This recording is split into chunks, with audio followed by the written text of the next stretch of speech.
across the UK, on DAB+, on your smart speaker, on your smart TV, and on your side. This is Talk.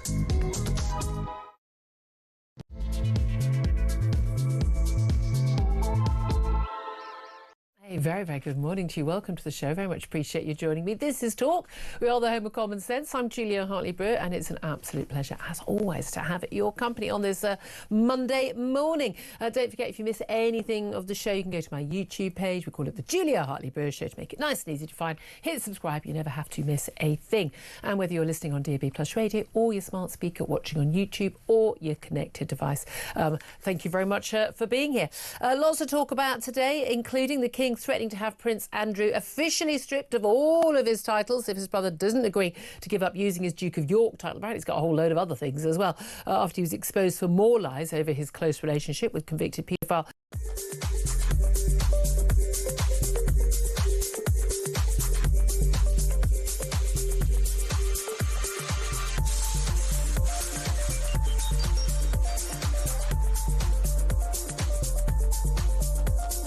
Virginia Giuffre, of course, sadly committed suicide earlier this year.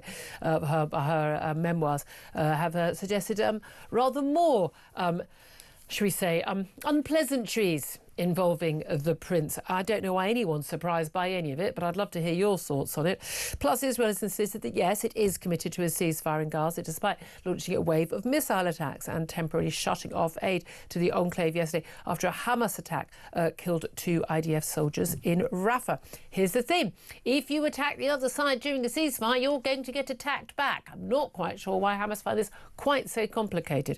Plus, a pro-Gaza independent MP who backs the ban on the Maccabi Tel Aviv fans from attending an upcoming match against Aston Villa in early November has said that hating Israel is not strong enough. Adnan Hussein, the MP for Blackburn, said Israel was a monstrosity and anyone who disagreed did not see Muslims as human. So it's got nothing to do with any violence that they fear. It's just he hates Israel, and I think by extension, we all know what else he also hates. There is so much more to talk about. Also, of course, that breaking news in the last 20 minutes or so about dozens of websites, banks and apps being affected by a major internet outage. Problem started this morning, appears to relate to the Amazon, to an issue at Amazon Web Service. But as of 9:20, reports that huge number of internet sites that are down. Snapchat, Amazon Web Service, Live 360, Amazon itself, Signal, Fortnite, Blink Security, Zoom, HMRC, might be difficult for quite a lot of people. Wordle, oh, that's going to be a shame for an awful lot of people. Vodafone is down, Amazon Prime Video, BT, Peloton, yeah, well, you're just going to have a bacon sandwich and get over it. Sky, PlayStation Network, Bank of Scotland, Lloyds Bank, Halifax. This is affecting a heck of a lot of websites. We'll keep you updated on all of that as we get it. Right now, I'm delighted to welcome to the studio Sam Armstrong, who's a Conservative commentator and joins me, as always, on a Monday morning. Good morning to you. Good morning. No, normally you and I, right at this point, we're discussing the Monday morning announcement from the Labour government. We haven't got one today, but we have got a major internet outage affecting, dozens and dozens and dozens of websites that people will be using. Although, frankly, a lot of those are websites you shouldn't be using on Monday morning because you're supposed to be at work. Well, I've got a little theory as to why there isn't our weekly press release from the Home Office pretending that they've solved it, and it's because we are today 82 short of beating the 2024 record for illegal migrants, and it's only October. The weather isn't great, but there's a chance that 100 people are going to come across either today or tomorrow, and we are going to hit record numbers once again under the Prime Minister that promised us no ifs, no buts, he would smash the games. But hold on a minute. Yesterday, there was a press release by the Home Office they were put out, on social media, and they were terribly excited about, with another 16 people returned to France. Yeah, in return for 16 coming over, plus their families, by the way. Yeah. But again, on the same day that 350 roughly had arrived, and they're literally putting out press releases going, "Oh, look at us, 16 people back in return for 16 coming in," and the 360 or whatever who arrived that day. Do they hear themselves? Well, it's a joke. It's insulting to the public. It's insulting, frankly, to the institutions that they occupy.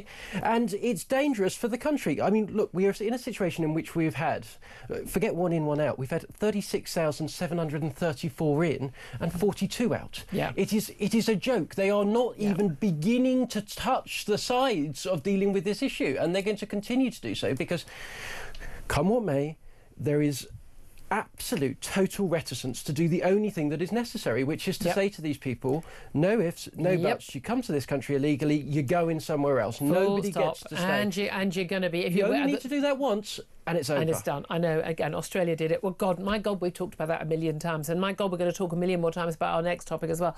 Prince Andrew. Yes. Two big developments related to Prince Andrew over the weekend. One...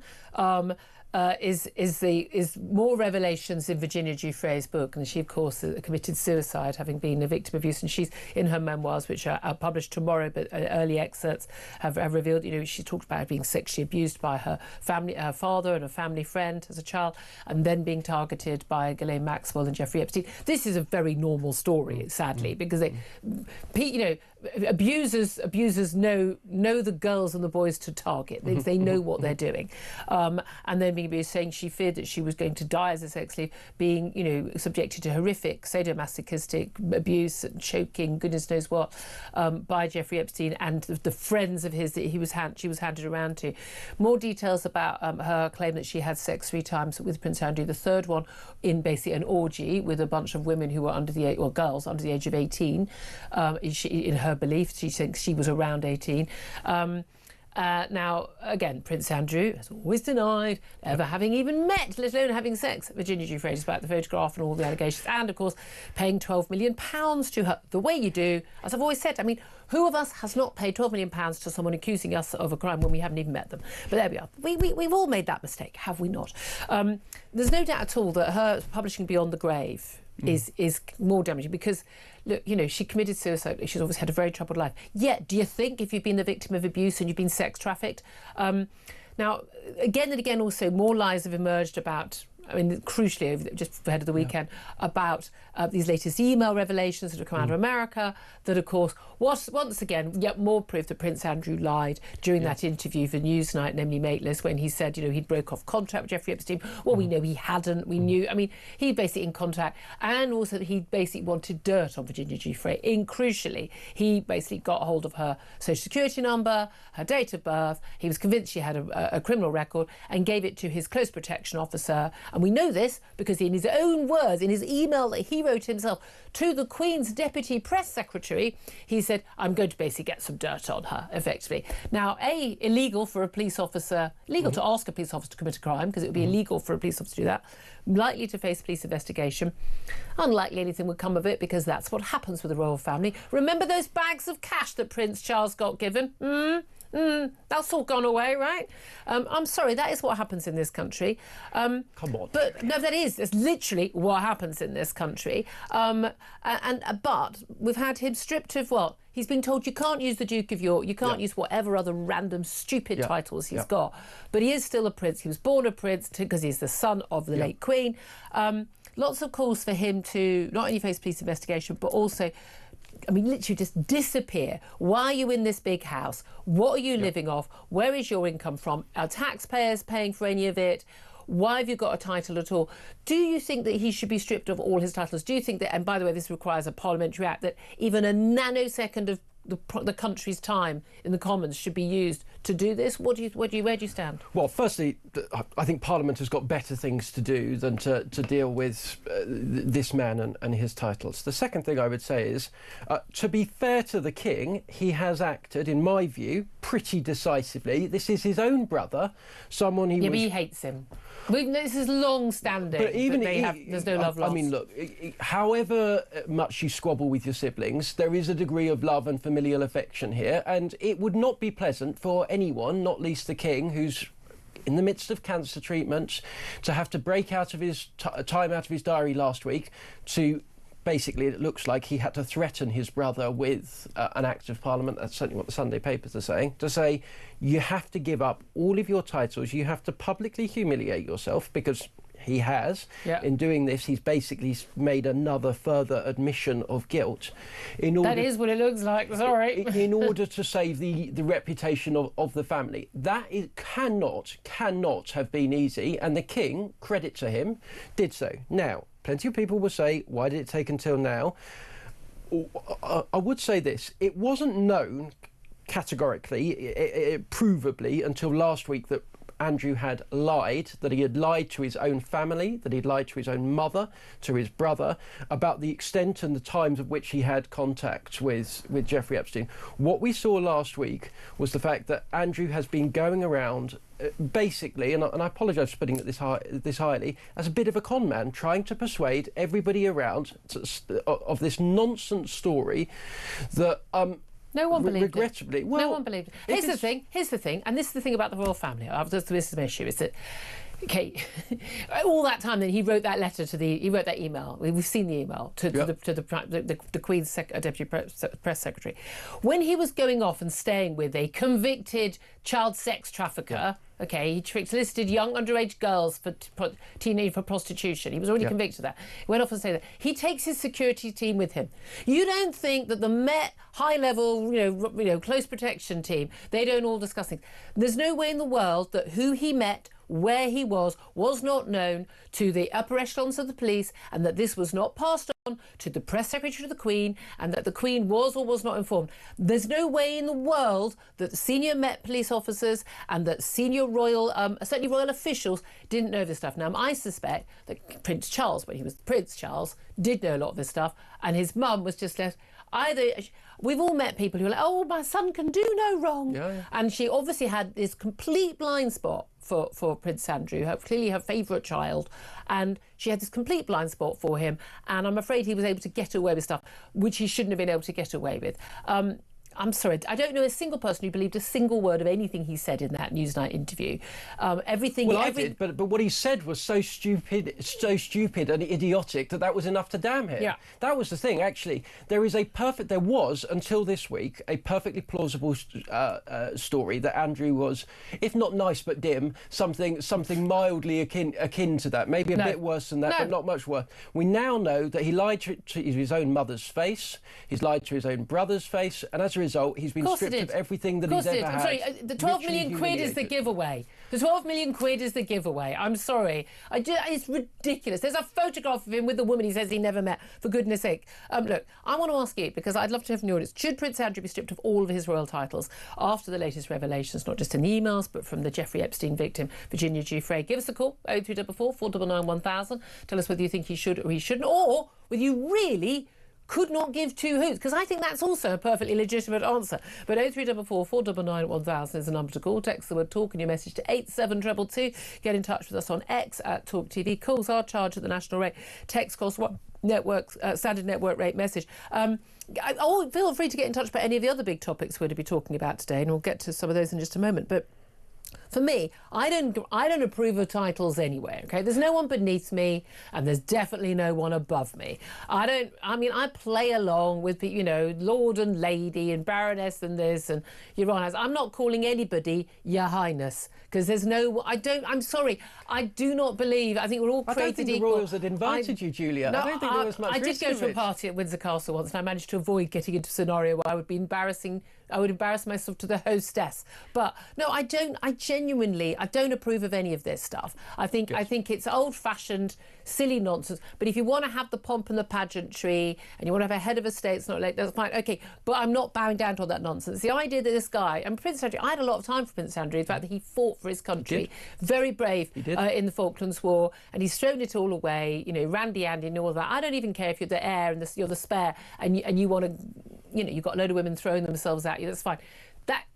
That is not what I believe has happened. I know that newspaper editors have safes full of stuff on him and on Sarah Ferguson and everything. And I'm sorry, everybody knows there's so much more. These two have been basically, how can I put it? They put money and their pleasure above anything and anyone else. and were quite happy to create Sarah Ferguson. Oh, hello, I know you're convicted of trafficking girls who are about the same age as my daughter, but could I borrow some money off you? Could you give me some money? They've never met a billionaire they didn't like. Yep. Doesn't matter how dodgy they are. I've just got no time for these people. I really have no time for them. And I completely understand why the King and Prince Charles are just, King and Prince William are just horrified that they are anywhere on the scene. But that's the problem of saying, we're going to have this family that we're going to hold up and put on a pedestal. Well, how's that working for you? Well, I would say that the royal family has consistently, I'm afraid, pretty consistently had a problem with what to do with the spare.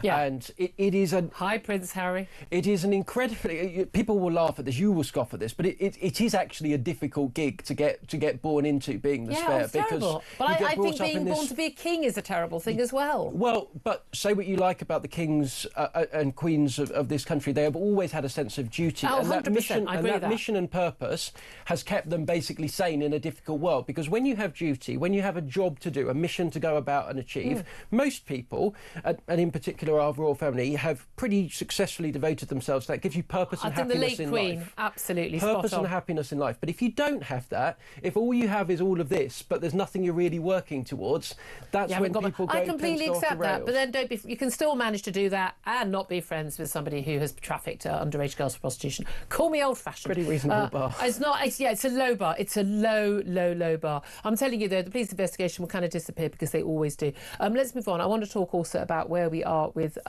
this Tel Aviv football match. I know we've had over the weekend a Tel Aviv football derby between Tel Aviv Maccabi and Tel Aviv Hapoel, basically cancelled. We're told by the Tel Aviv authorities risk to human lives.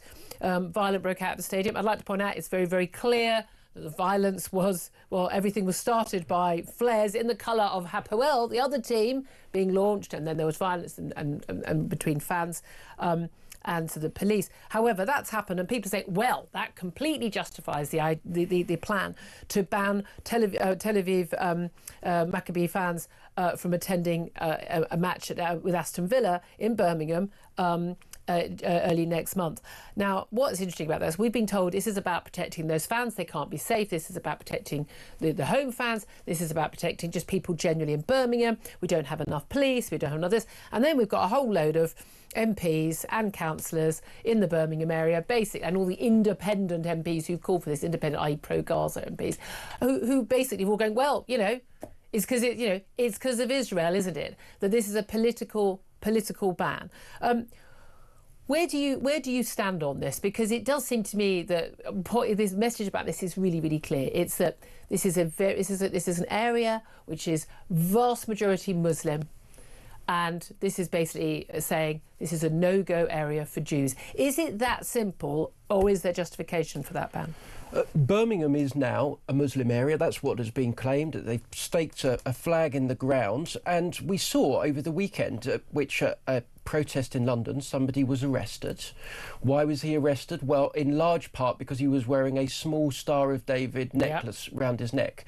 And we've got into a situation now, it's kind of the reverse of the absolute worst eras of the last century, in which Jews were forced to wear Stars of David. Now, if you're wearing a symbol of Judaism, if you're wearing something that is associated with Jewishness, you are, to all intents and purposes, fair game, banned from certain areas, because those areas belong to Britain's Muslim population, and their elected representatives, and I'm afraid it is their elected representatives, have basically made it clear that Jews are not welcome, and shamefully, disgracefully, appallingly, the police, whether that's West Midlands Police or the Metropolitan Police, have said, we'll go along with that. That's no, our they policy don't couch it in those terms. They couch it in the terms of we believe that Israel is committing a genocide in Gaza. That is not true, but the BBC plays along with a lot of that madness, so you can understand why people would think it's true. A lot of otherwise sensible, intelligent, educated people think that's true, and it is factually not true. But they couch it in those terms, that this is a team that represents a country, although it's not a national team, but there have been demands that not only Israel, out of the, they should be out of the Eurovision, out of UEFA, out of the World Cup, and that their team should be out of any, this is the Europa League, they shouldn't be allowed to play in Champions League or whatever it is they've been playing in.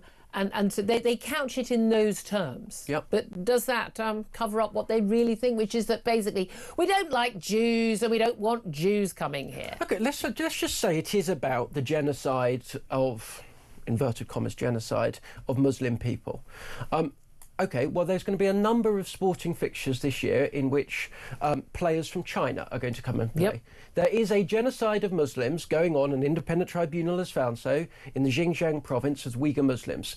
Are they campaigning for Chinese athletes not to be able to play or Chinese fans not to be able to come? No. Are they doing the same in Sudan, Nigeria, Myanmar or Burma? No. They've got a problem with one particular country, and oh, surprise, it just happens to be the only Jewish state on the planet. It keeps coming up as a theme, doesn't it? It just keeps coming up.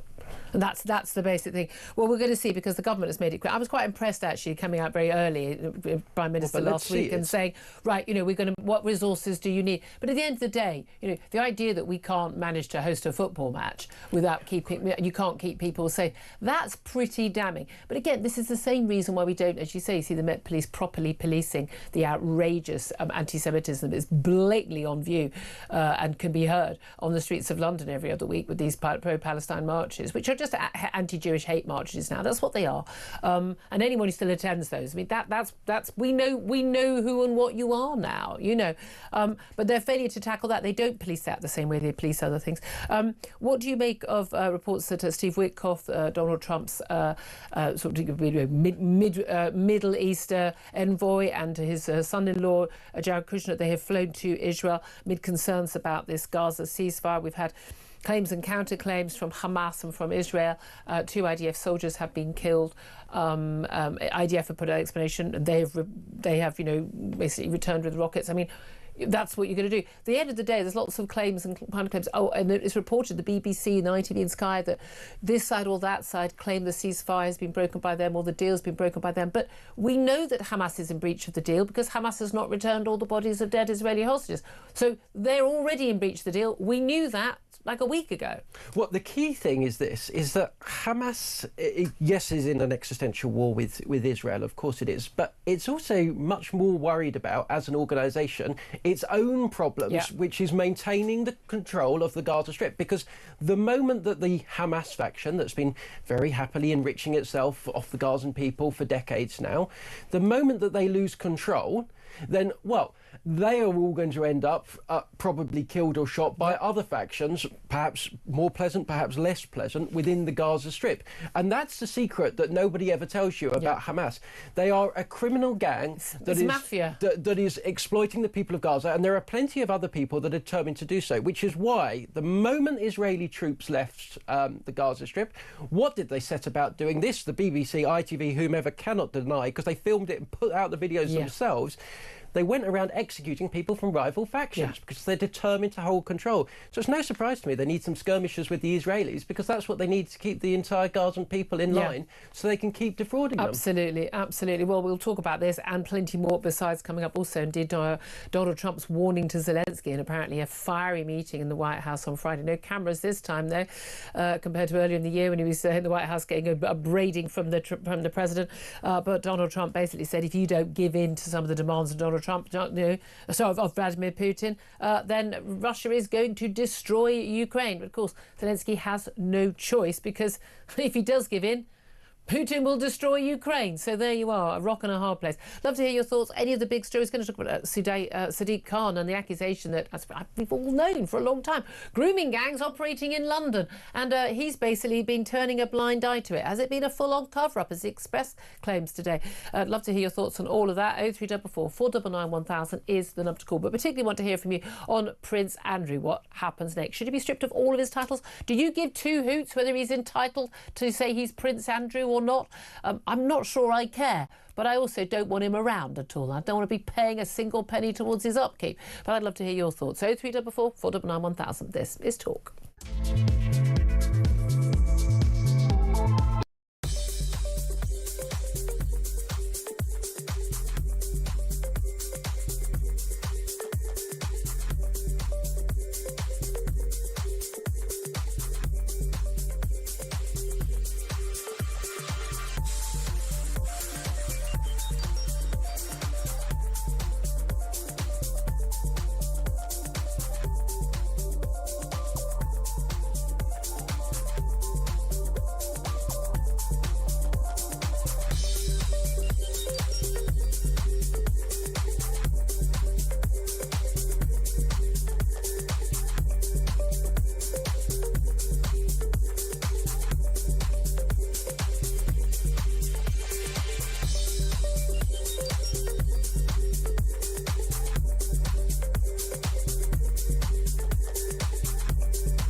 whether it's sort of people tweeting or someone wearing a Star of David, for a police officer to turn up at your door or question you about it is clearly not what we want police time spent on. It's a real risk that it's fundamentally damaging the free speech that we have and cherish in this country. It's one of the reasons that makes this country so great, is because unlike many other countries in the world, we do champion and care about free speech. The idea that, you know, someone who is Jewish in this country cannot walk around wearing a Star of David is obviously absurd, and it needs to be called out.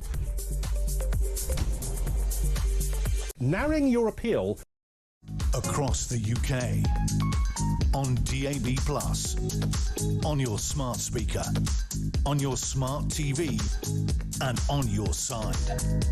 This is Talk. Talk the Home of Common Sense with me, Julia Hartley-Brewer. Thank you so much for your company. Just to remind you that breaking news that we have got a huge, widespread internet outage, which has begun at about 9:20 this morning. And this is Amazon Web Services outage. Basically, we are looking at a huge number of banking and other websites that have gone down. So we'll keep you posted on that as we get more developments. Let's go straight to your phone calls, though, right now about, well, a lot of you calling in about Prince Andrew and the Royals generally in this whole thing. You know, is there going to be a police investigation into Prince Andrew? In an email basically saying he's asked his close security officer to basically dig up some dirt on Virginia Giuffre after the allegations that he had sex with her at the age of 17, but also whether or not he should have all his titles stripped. Well, let's talk to Paul, who's in Southampton. Very good morning to you, Paul. What do you want to say? Hello, Julia. Hello. Prince, I just don't care. I love that. You see, this is the thing. Yeah, I mean, people doing all this talking, investigating, have they got nothing better to do? Are there not more important issues going on? More crimes that need their attention. But here's the thing: I don't think that someone whose close protection officer is paid for by you and me should be asking that close protection officer and admitting it openly in an email to the Queen's Deputy Press Secretary and his late mother that he'd basically asked him to commit a crime. Well, that's not acceptable. Well, no, but it shows how devoid of reality that the guy is. You know, he thinks he's untouchable, but you know, he's a victim of his own circumstance, and you know, it's just I can't believe that all this airtime is spent on this bloke. He's not important to the running and the system. But no, I completely agree with you. I think it's because it is just. I suppose it's because he is still a royal. He's so he is still in line to the throne, for goodness sake, and that's the bizarre thing. But again, I couldn't give two hoots whether he's an HRH, a duke, a prince, or anything. It's all utterly meaningless to me. Yeah. I mean, I just want him to slink away and go back under the stone from whence he came. Well, yeah. I mean, there's plenty of golf courses he can spend his time on. You know, they could have whisked him away at the very start of this. Yeah, absolutely. You know. It's just, yeah. And you know, it's all this royal stuff is bleeding over into a House of Lords that people are in there with all these titles, and you think, yep. What's the relevance? Yep, I'm with you all the way. Paul. Thank you very much indeed. Shirley is on the line from York. Shirley, what do you want to say? Hi, good morning, Julia. Just want to let you know I love your show and really like listening to you. But I have to disagree with you. You're allowed to. Oh, am I great? So just to say that, there's a lot of condemnation, including from yourself, about Prince Andrew. I feel that media are having a field day, jumping on this bandwagon. And I think nothing has been actually proved. I think obviously it's pretty obvious he's proven himself that he's a stupid man, and maybe his only crime or his biggest crime is his lack of insight, his arrogance, and his appalling lack of judgment. You think that's all it is? But we know he has gone on television, on the BBC, that Newsnight, and he lied about some number of things, that he'd cut off contact with Jeffrey Epstein. What he didn't. We know for a fact he didn't. We've had emails revealed. Right. So we know that he has lied. Why did he lie about that? Why did he pay this woman, well, apparently with the help of the Queen, £12 million? Well, OK, Okay. What was he paying her money for? And that stinks, doesn't it? But in his position, and let's face it, Virginia Giuffre had all this, huge media attention. A guy, if he goes to court and tries to prove himself innocent, he might be proven guilty. And it's difficult to say. But if you've never met this woman and you've not gone to orgies on this guy's island and you've not done anything wrong, I'm pretty sure you could prove that. There wouldn't be any evidence you had done it. I'm not sure if you could, and it also drags the whole of the royal family through the mud. That's why they paid off. And yeah, absolutely, yeah. And as far as the Queen is concerned, I mean, she might be the Queen, have been the Queen, but she's also a mother, and I have friends who have wonderful lives and wonderful families and wonderful children. I have a wonderful daughter and I have a son who's been a bit difficult at times. And you know what? I know what it feels like to be a mother sometimes in a situation. You would stand by. I think they're standing by your kid doing something a bit stupid. Do you genuinely think that Prince Andrew is just an arrogant, stupid man, but he's not done anything wrong? He could be just that, and it may be, that there, but for the grace of God go I, and all these people who are being so judgmental might one day... I'm absolutely judgmental about people who stay friends with people who've been convicted of basically transporting underage girls across state lines for prostitution. I'm very judgmental about things like that. Absolutely, you can make... Well, so why did he stay in his house? Judgment. He spent 4 nights staying in his house after he'd done that. Would you be friends with someone who'd done that when you had teenage daughters yourself? Of course not. Well, so what sort of person would do that? Horrible person. So he's not just stupid, he's horrible, right? All right, he's stupid, he's horrible, but don't forget, now I'm going to say something controversial that nobody else says. Okay, when I was 17, I wasn't always perfect. Wow, far from it. But I knew the difference between right and wrong. And if I was prostituting myself and going around the world in a private She wasn't prostituting herself. Living the life of Riley with champagne and going... She wasn't prostituting herself, Shirley. Okay. She was trafficked. Okay. Well, she was trafficked, okay, but in any case, if I was in that situation, I would know that, this isn't a good situation to be in. And you'd want to get out of it. Do that. Have you watched the Netflix documentary? It's a 4-parter. Anyone to watch it about Andrew and Epstein and things, and you see the huge number of young women who were caught into this world. They've been victims of abuse. They're targeted deliberately, and the threats that they face when they try and leave and when they run away, the physical threats. They thought they would go. They thought they would be killed if they left. And do you think that was the case with that woman, Virginia? We don't know. But if you've been abused as a child, and then the only people who are nice to you, the people who are abusing you, this is really, really common that this has happened. Look, I'm going to have to leave it. Honestly, Shirley, please watch that documentary, because I think it explains quite a lot about why the women behave the way they do, and you see a picture of Virginia Giuffre smiling next to the prince. Well, she seems happy. Yeah, that's literally what you're required to do. Look, Shirley, I'm going to have to leave it there because I'm so late for my next guest, whom I'm massively apologising now. But let's go to a quick break. Shirley, thank you so much for calling in. I so appreciate it. This is Talk. We are the home of common sense.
across the UK, on DAB+, on your smart speaker, on your smart TV, and on your side. This is Talk. Good morning, welcome back to the show. 10:40 is the time. Delighted to welcome Brendan O'Neill, Chief Political Writer at Spiked Online and author of After the Programme, 7th of October, Israel Under Crisis of Civilization, to the show. Brendan, thank you so much for joining us. Hi, Julia. Thank you very much indeed. We've just been talking about the royals, and I wasn't going to ask you about this, but very briefly, do you have an opinion whether or not Prince Andrew should be stripped of all his royal titles? Some MPs even talking about how we should have an Act of Parliament, which is apparently the only way of doing it. Well, you know, I'm a Republican, so I don't think there should be any royal titles for anybody. That's my point of view. But, you know, I was one of those people who ever so slightly defended Prince Andrew in the sense that I think everyone is innocent until proven guilty. True. However, what we've heard over the past few days and weeks, it does seem that he behaved very, very badly, and particularly in relation to asking his personal security detail to look into this to Virginia, exploiting his position effectively to try and get one over on this young woman who was accusing him of quite serious crimes. This is not good behavior. It is not becoming of one of the children of Queen Elizabeth II, who has enormous respect in this country. So there are massive question marks dangling over his future, for sure. Absolutely. Let's talk about the enormous question marks dangling over the future of Gaza, with what looked like end to the tenuous ceasefire we've been in for the past week, where we've seen 2 IDF soldiers who have died. Israel claims at the hands of Hamas, and retaliation claims the hospitals claiming some 45 people in Gaza have been killed. Now, how many of those were actually, let's face it, actually killed by Hamas, who've been going around executing anyone they darn well feel like, it would certainly appear? We don't know, but we know that Steve Witkoff and Jared Kushner are heading over to Israel amid concerns about the Gaza ceasefire. What do you make of what's going on? Yeah, the ceasefire is in a bit of trouble. I mean, this is not unusual for when a conflict comes to an end. Yeah. It does often drag on. I mean, not only for days, but sometimes for years. These things are hard to fix. But what I find so striking is that already we have leftists across the UK, across Europe, in fact, accusing Israel of breaking the ceasefire, when in fact Hamas has broken it many times over the past week. They have failed to return the deceased hostages that they promised they would return as part of phase 1. They are shooting Palestinians left and right, who they accuse of plotting with Israel or being spies for Israel, all that kind of usual nonsense. That's a violation of this supposed end to violence as well. And yet, of course, the finger is always pointed at Israel. It's always the same old story. You know, some of these leftists and posers in the West, they're basically the Lord Haw-Haws for Hamas. They are doing its propagandistic bidding. And I find that really worrying. Yeah, I mean, certainly. I mean, some of the newspaper reports and the web reports yesterday are just, it's always Israel claims, Hamas says. Everything is reported as fact from Hamas. I mean, I'm like you, I take pretty much every area of authority, anyone saying something to me, with a pinch of salt and show me the evidence. But on balance, I'm going to choose to believe a government over a terrorist organisation. This, of course, what's been going on in Israel has massively dominated British politics in the last couple of years. We've seen the march on the streets. We've seen, of course, the horrific attack on a synagogue in Manchester just a few weeks ago, in which 2 men died by a man who, basically was claiming this is for the children, basically because all these reports of genocide against children in Gaza that we've seen on our television screens. Again, absolute lies, complete the whole thing, absolute lies. It's a war zone.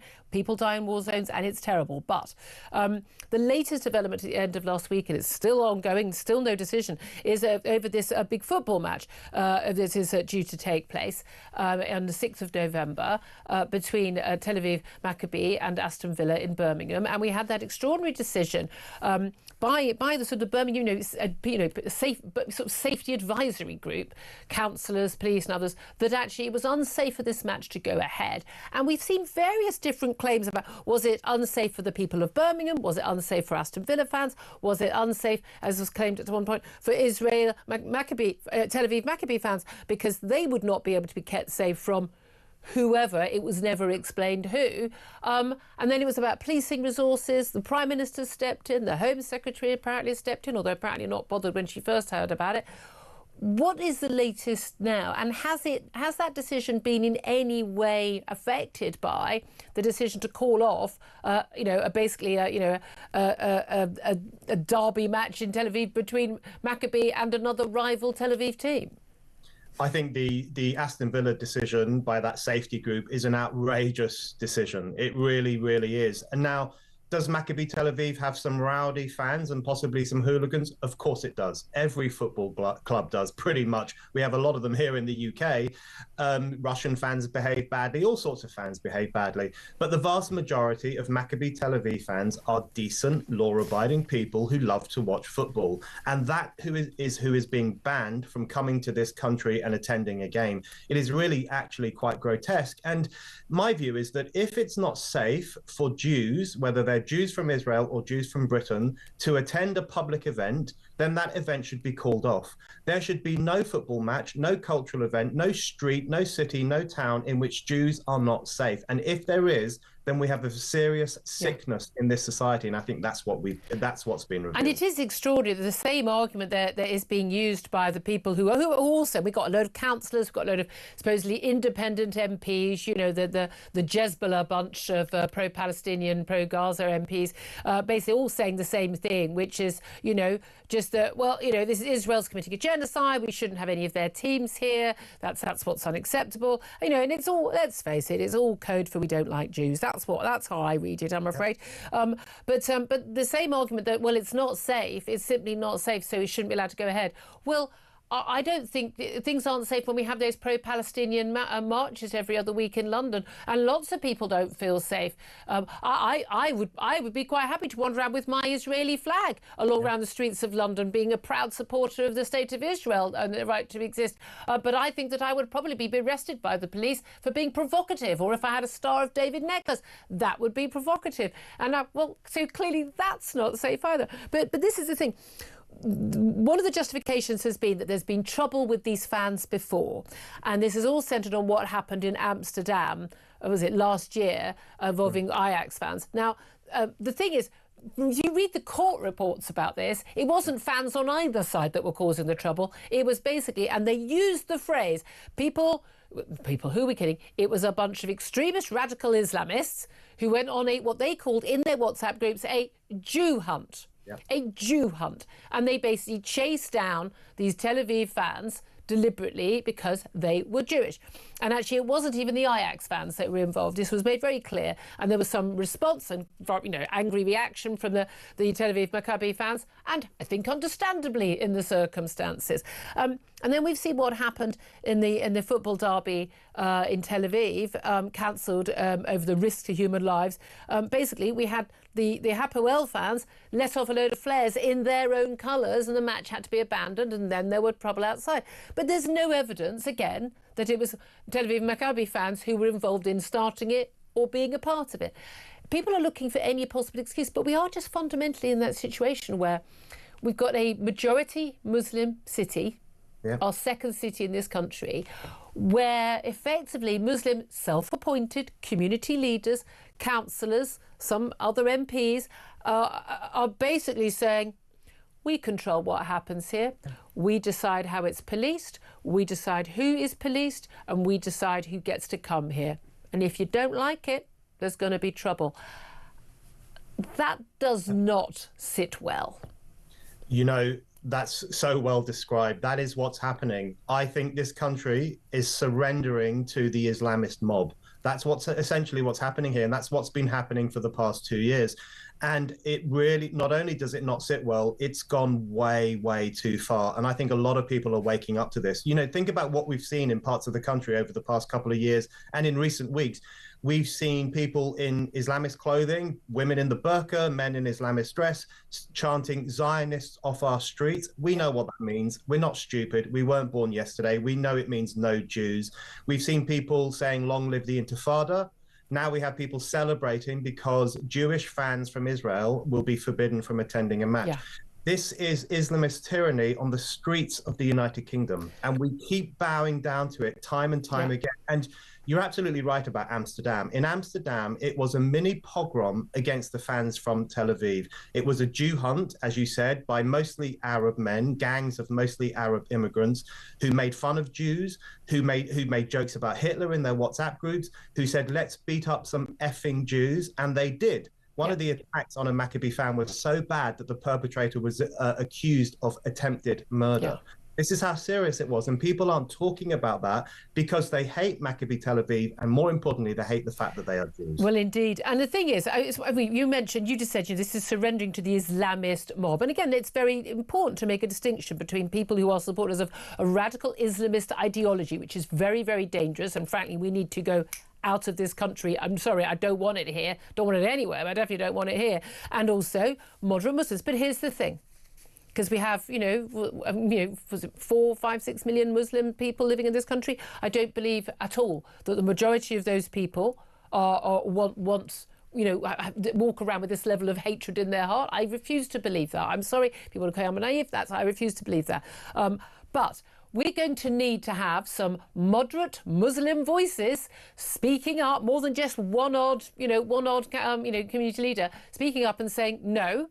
These people are welcome in our city, the city which we've made our home, in Britain, where we ascribe to the tolerant and welcoming, diversity that we're told so much about on the left, and we will act ourselves to ensure they are safe if necessary. We will speak out against the Islamist extremists to make sure those people are safe. Now, that's, I'm afraid, what we're going to need to do, because I know there are people like you and me who speak up, on behalf of Israel, on behalf of British Jews in this country, even though we are not Jewish ourselves, and have no sort of, link with the country of Israel at all before these horrific events over the last couple of years. But, you need people who will speak up and who will say, no, not on my watch, not in my name. Where are those people? I could not agree more. And I completely agree with you. The vast majority of Muslims in this country are good, law-abiding people who just want to get on with their lives. They are not all the radical Islamists screaming blue murder about the Jewish state morning, noon and night. That's really true. But you're right. We need more voices. There are some brilliant groups like Muslims Against Anti-Semitism.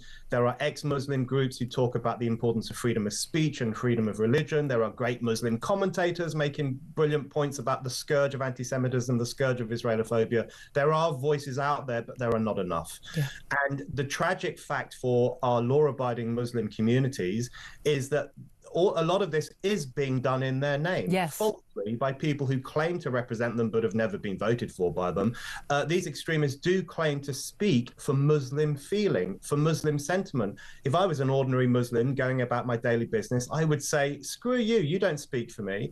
When we start hearing more of that, that's when we know we will have reached a positive turning point. But sadly, it's not coming yet. It absolutely is not. Brendan O'Neill, always so good to talk to you, Chief Political Writer at Spiked Online. Thank you for that. Sam Armstrong, listening to all of that. I mean, this thing, and in no way, by the way, I'm of Irish Catholic heritage on one side. I didn't think that I had to speak up and condemn, IRA atrocities or anything like that. I'm not talking about that. I just don't understand why. I think the radical Islamist ideology in this country is a minority.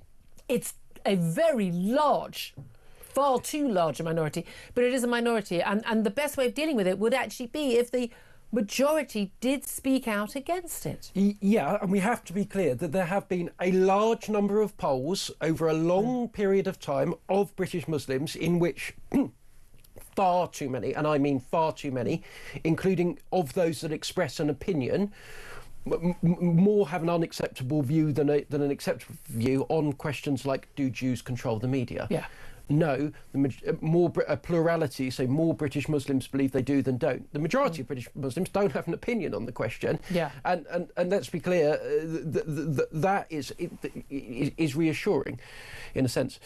But we have to be clear, there is too much of this, and until our politicians are prepared to actually even speak about that, not shut people down like Robert Jenrick was a couple of weeks ago when he spoke about Handsworth, we're not going to see more of this problem. Yeah, exactly. He identified exactly the problem that we know is there. 10:54 is the time. I'm going to take a quick break. This is Talk, the home of common sense.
The charity started providing the sanitary products in the men's toilets at, I think it's Sizergh Castle in the Lake District. One 78-year-old visitor the stately home said, entering the male-only designated toilet, I was confused.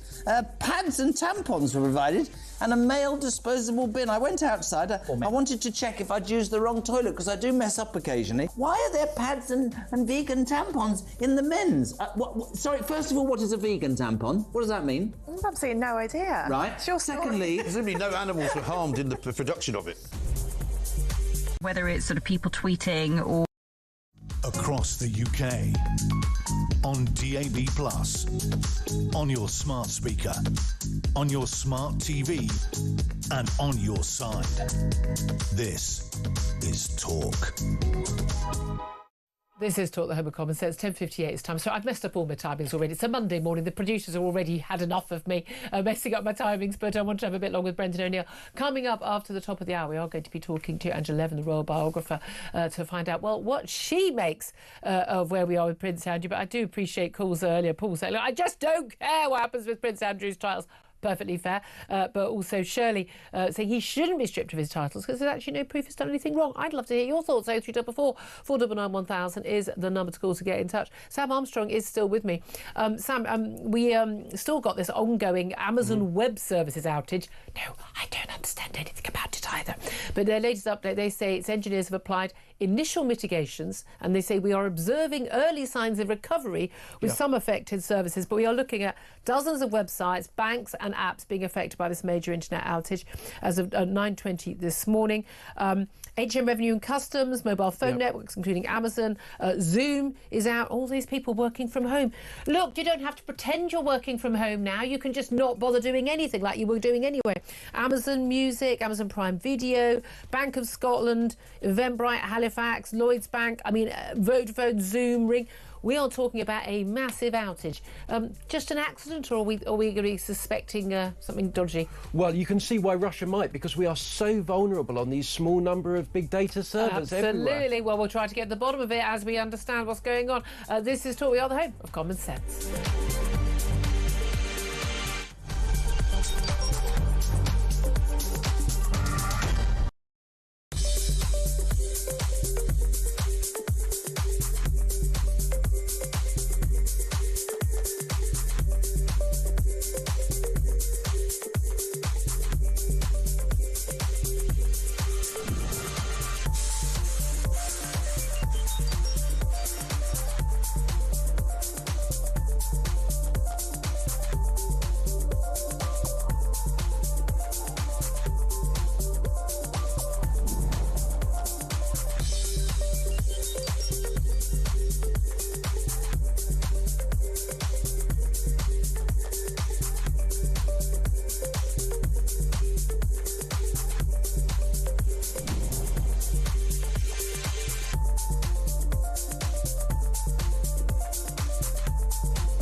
across the UK, on DAB+, on your smart speaker, on your smart TV, and on your side.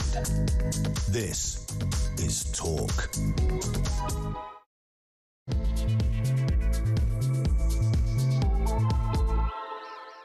Good morning, welcome back to the show. This is Talk, the home of common sense. I'm Julia Hartley-Brewer. Whether you're listening on DAB Plus radio or your smart speaker, watching on YouTube or on your connected device, thank you very much indeed for your company. Don't forget, if you've missed anything from the show or you want to look back at anything we've been done over the week, you can go to my YouTube page, the Julia Hartley-Brewer Show. Hit subscribe, you never have to miss a thing. Well, we are certainly going to keep you up to date on this massive internet outage. We're told Amazon Web Services have been out since 9:20, has affected dozens and dozens of websites, including banks, HMRC, Zoom, Amazon Prime, Amazon Music, you name it. Huge number of websites affected. EE, Vodafone, a lot of well-known names. They are down. But that's their web services. So a lot of their actual services are still working. But they say they've now applied initial mitigation at Amazon, and they say there are early signs of recovery. Anyway, also going to be talking about where we are with the latest with Prince Andrew, because the King apparently threatened to have Prince Andrew officially stripped of his titles if his brother did not agree to give up using his Duke of York title. Already had to give up using HRH, but he's still got the Prince bit because he was born a prince. But now there are MPs calling for Prince Andrew to have his princedom taken away from him because by an act of Parliament, because of the latest exposures of, well, just lies that he has told over his close friendship with the convicted paedophile Jeffrey Epstein, as revealed not just Virginia Giuffre's, the late Virginia Giuffre's memoirs, but also in emails that the Prince himself has written, including the accusation that he asked his close protection officer, paid for by you and me, by the way, to get information to smear his teenage sex abuse accuser. Well, that would be a criminal act on both Prince Andrew's part and his close protection officer if it went ahead. Also going to be talking about Israel. They've insisted they are committed to a ceasefire in Gaza despite launching a wave of missile attacks in response to 2 IDF soldiers being killed in Rafah in what was a Hamas attack, they say. Plus, we're going to be talking more about that decision to cancel a football match for a Europa League between Maccabi Tel Aviv and Tel Aviv in Birmingham, which has been blamed by many as basically because Birmingham is a majority Muslim city and, frankly, a no-go zone for Jews. Can the police really not keep Israeli fans safe? Well, the government said to be working behind the scenes to make sure that they can. Plus, Ed Miliband, your friend and mine, has denied that his net zero drive is keeping Britain's energy costs high, defending his green levies on household bills. And his comments came despite warnings from the bosses of Britain's biggest gas electricity suppliers only last week, saying that the non-commodity costs, those are the charges by the government to upgrade the grid and subsidise renewables, is what is keeping households paying more, even if wholesale prices for gas plummet. So, yeah, Ed, it's your policies that are costing us. Simple as that. Anyway, we're going to talk about all of that and plenty more besides throughout the show with commentator Sam Armstrong, who once again joins me on a Monday through the whole show. Morning once again to you. Good morning. So much more I want to talk about. I want to ask you more about Prince Andrew, and we're going to be also talking about whether Sadiq Khan, the London mayor, who's now been accused of a cover-up over the grooming gangs in London, whether he has been part of a cover-up after evidence that he was sent police reports that there were instances of grooming gang victims, and every other council leader and every other council in the country basically didn't do anything about it. Is that enough of a smoking gun? I'd love to hear your thoughts on that as well. First up, though, let's go to a guest on the royal story. Royal biographer Angela Levin joins us once again. A very good morning to you, Angela. Good morning. Thank you for joining us. There's lots of different developments over the last few days involving Prince Andrew, whether he asked his police post protection officer to try and dig up dirt on Virginia Giuffre, whether or not he's agreed to stand down from various titles, whether he will lose his title as a prince, which would involve an act of Parliament, and what he did or did not know, what he did or did not do in relation to Virginia Giuffre and Jeffrey Epstein. Which of all of the stories we've seen do you think is the most damaging for Prince Andrew? I think the whole lot is. That's what makes it worse. It's like putting things in a pudding. It's upsetting to everyone. It's pulling the royal family through the mud. It's making anyone who has any feeling that raping young girls is absolutely disgusting. There's that. There's a thing of using protection officers to do jobs like that, finding if somebody's done something awful. I mean, this is when he kept saying he doesn't know who Victoria.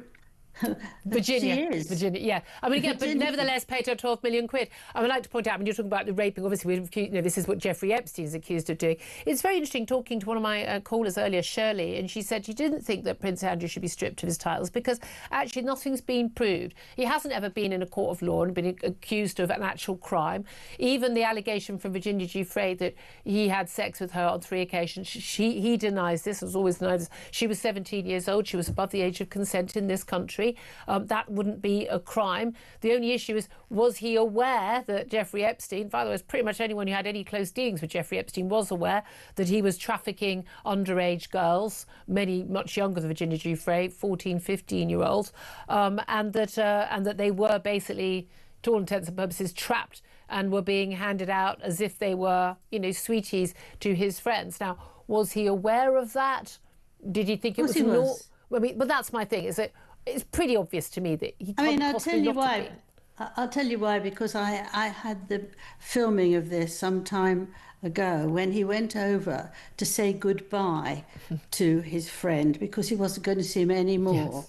But everyone said to him, well, lots of people said to him, why didn't you just send an email? Yeah. No, I'm much too honourable, well-mannered. He said he was too honourable, he told Newsnight. Too honourable. So he went there, and somebody who I know did a film of him, and there were young girls coming in and out and looking back and forward and then running off. It was the most horrible sight you could imagine.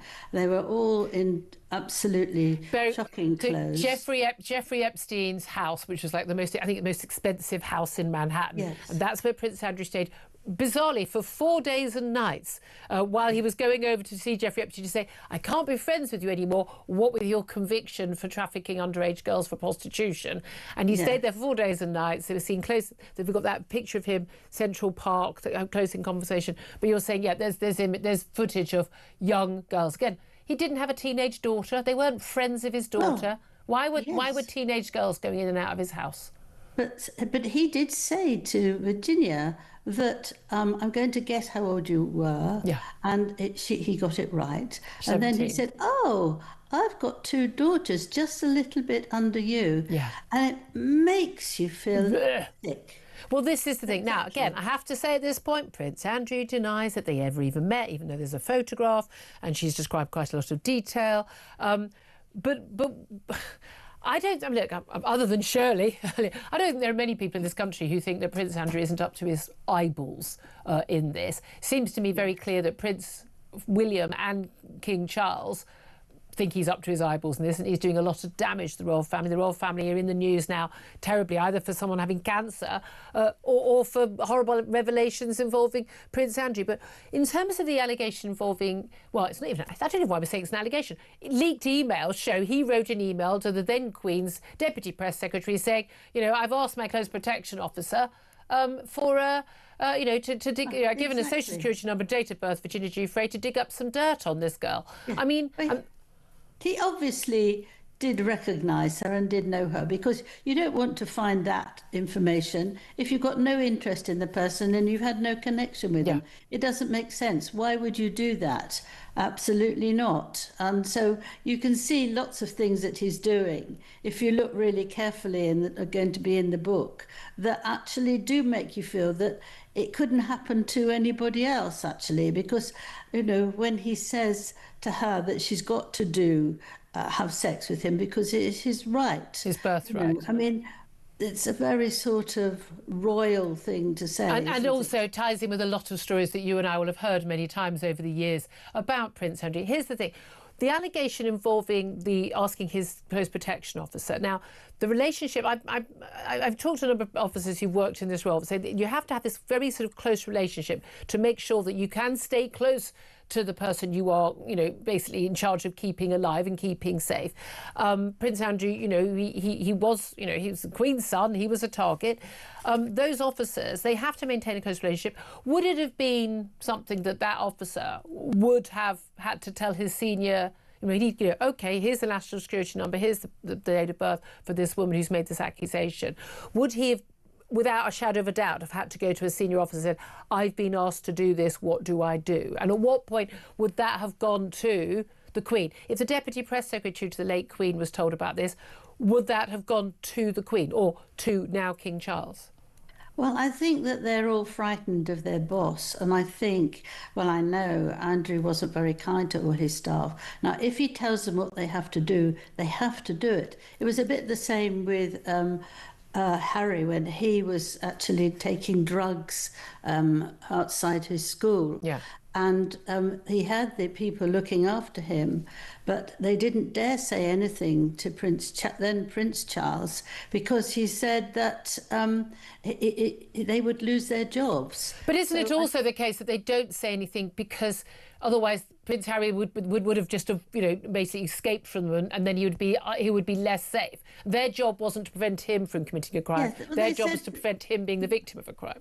Exactly. They said that it's not their job to watch if he's taking drugs or how he's drinking. That's a different thing. Anything like that. And it would be the same because it isn't their job. But how much do you think that the senior royals would have been told? Certainly their staff would have been aware of these. I don't believe for a nanosecond that these close protection officers don't talk to their seniors and they don't talk to the press secretary and other senior people and say, by the way, this is going on, nod, wink, and then someone makes a decision about whether or not the senior royals are told. Come on, you know. Well, it would have been very difficult to talk to the Queen, that I'm sure of, because he was her favourite child. She had a blind spot. And he wouldn't have liked to hear what terrible things are happening about him. So I doubt if anybody would actually want to do that. And again with Prince Philip, because he liked him very well too, because he was macho and strong. And Charles was sort of weak and loved flowers and reading. But this is an issue, isn't it? Because if the Queen or President had staff who wouldn't tell them the truth, that's a bit of an issue. What about Sarah Ferguson? She was out of the fold and then back in the fold. I mean, it's a bizarrely close friendship they have. All credit to them. They're still very close. I'm sure it makes it much easier for their daughters that they're close.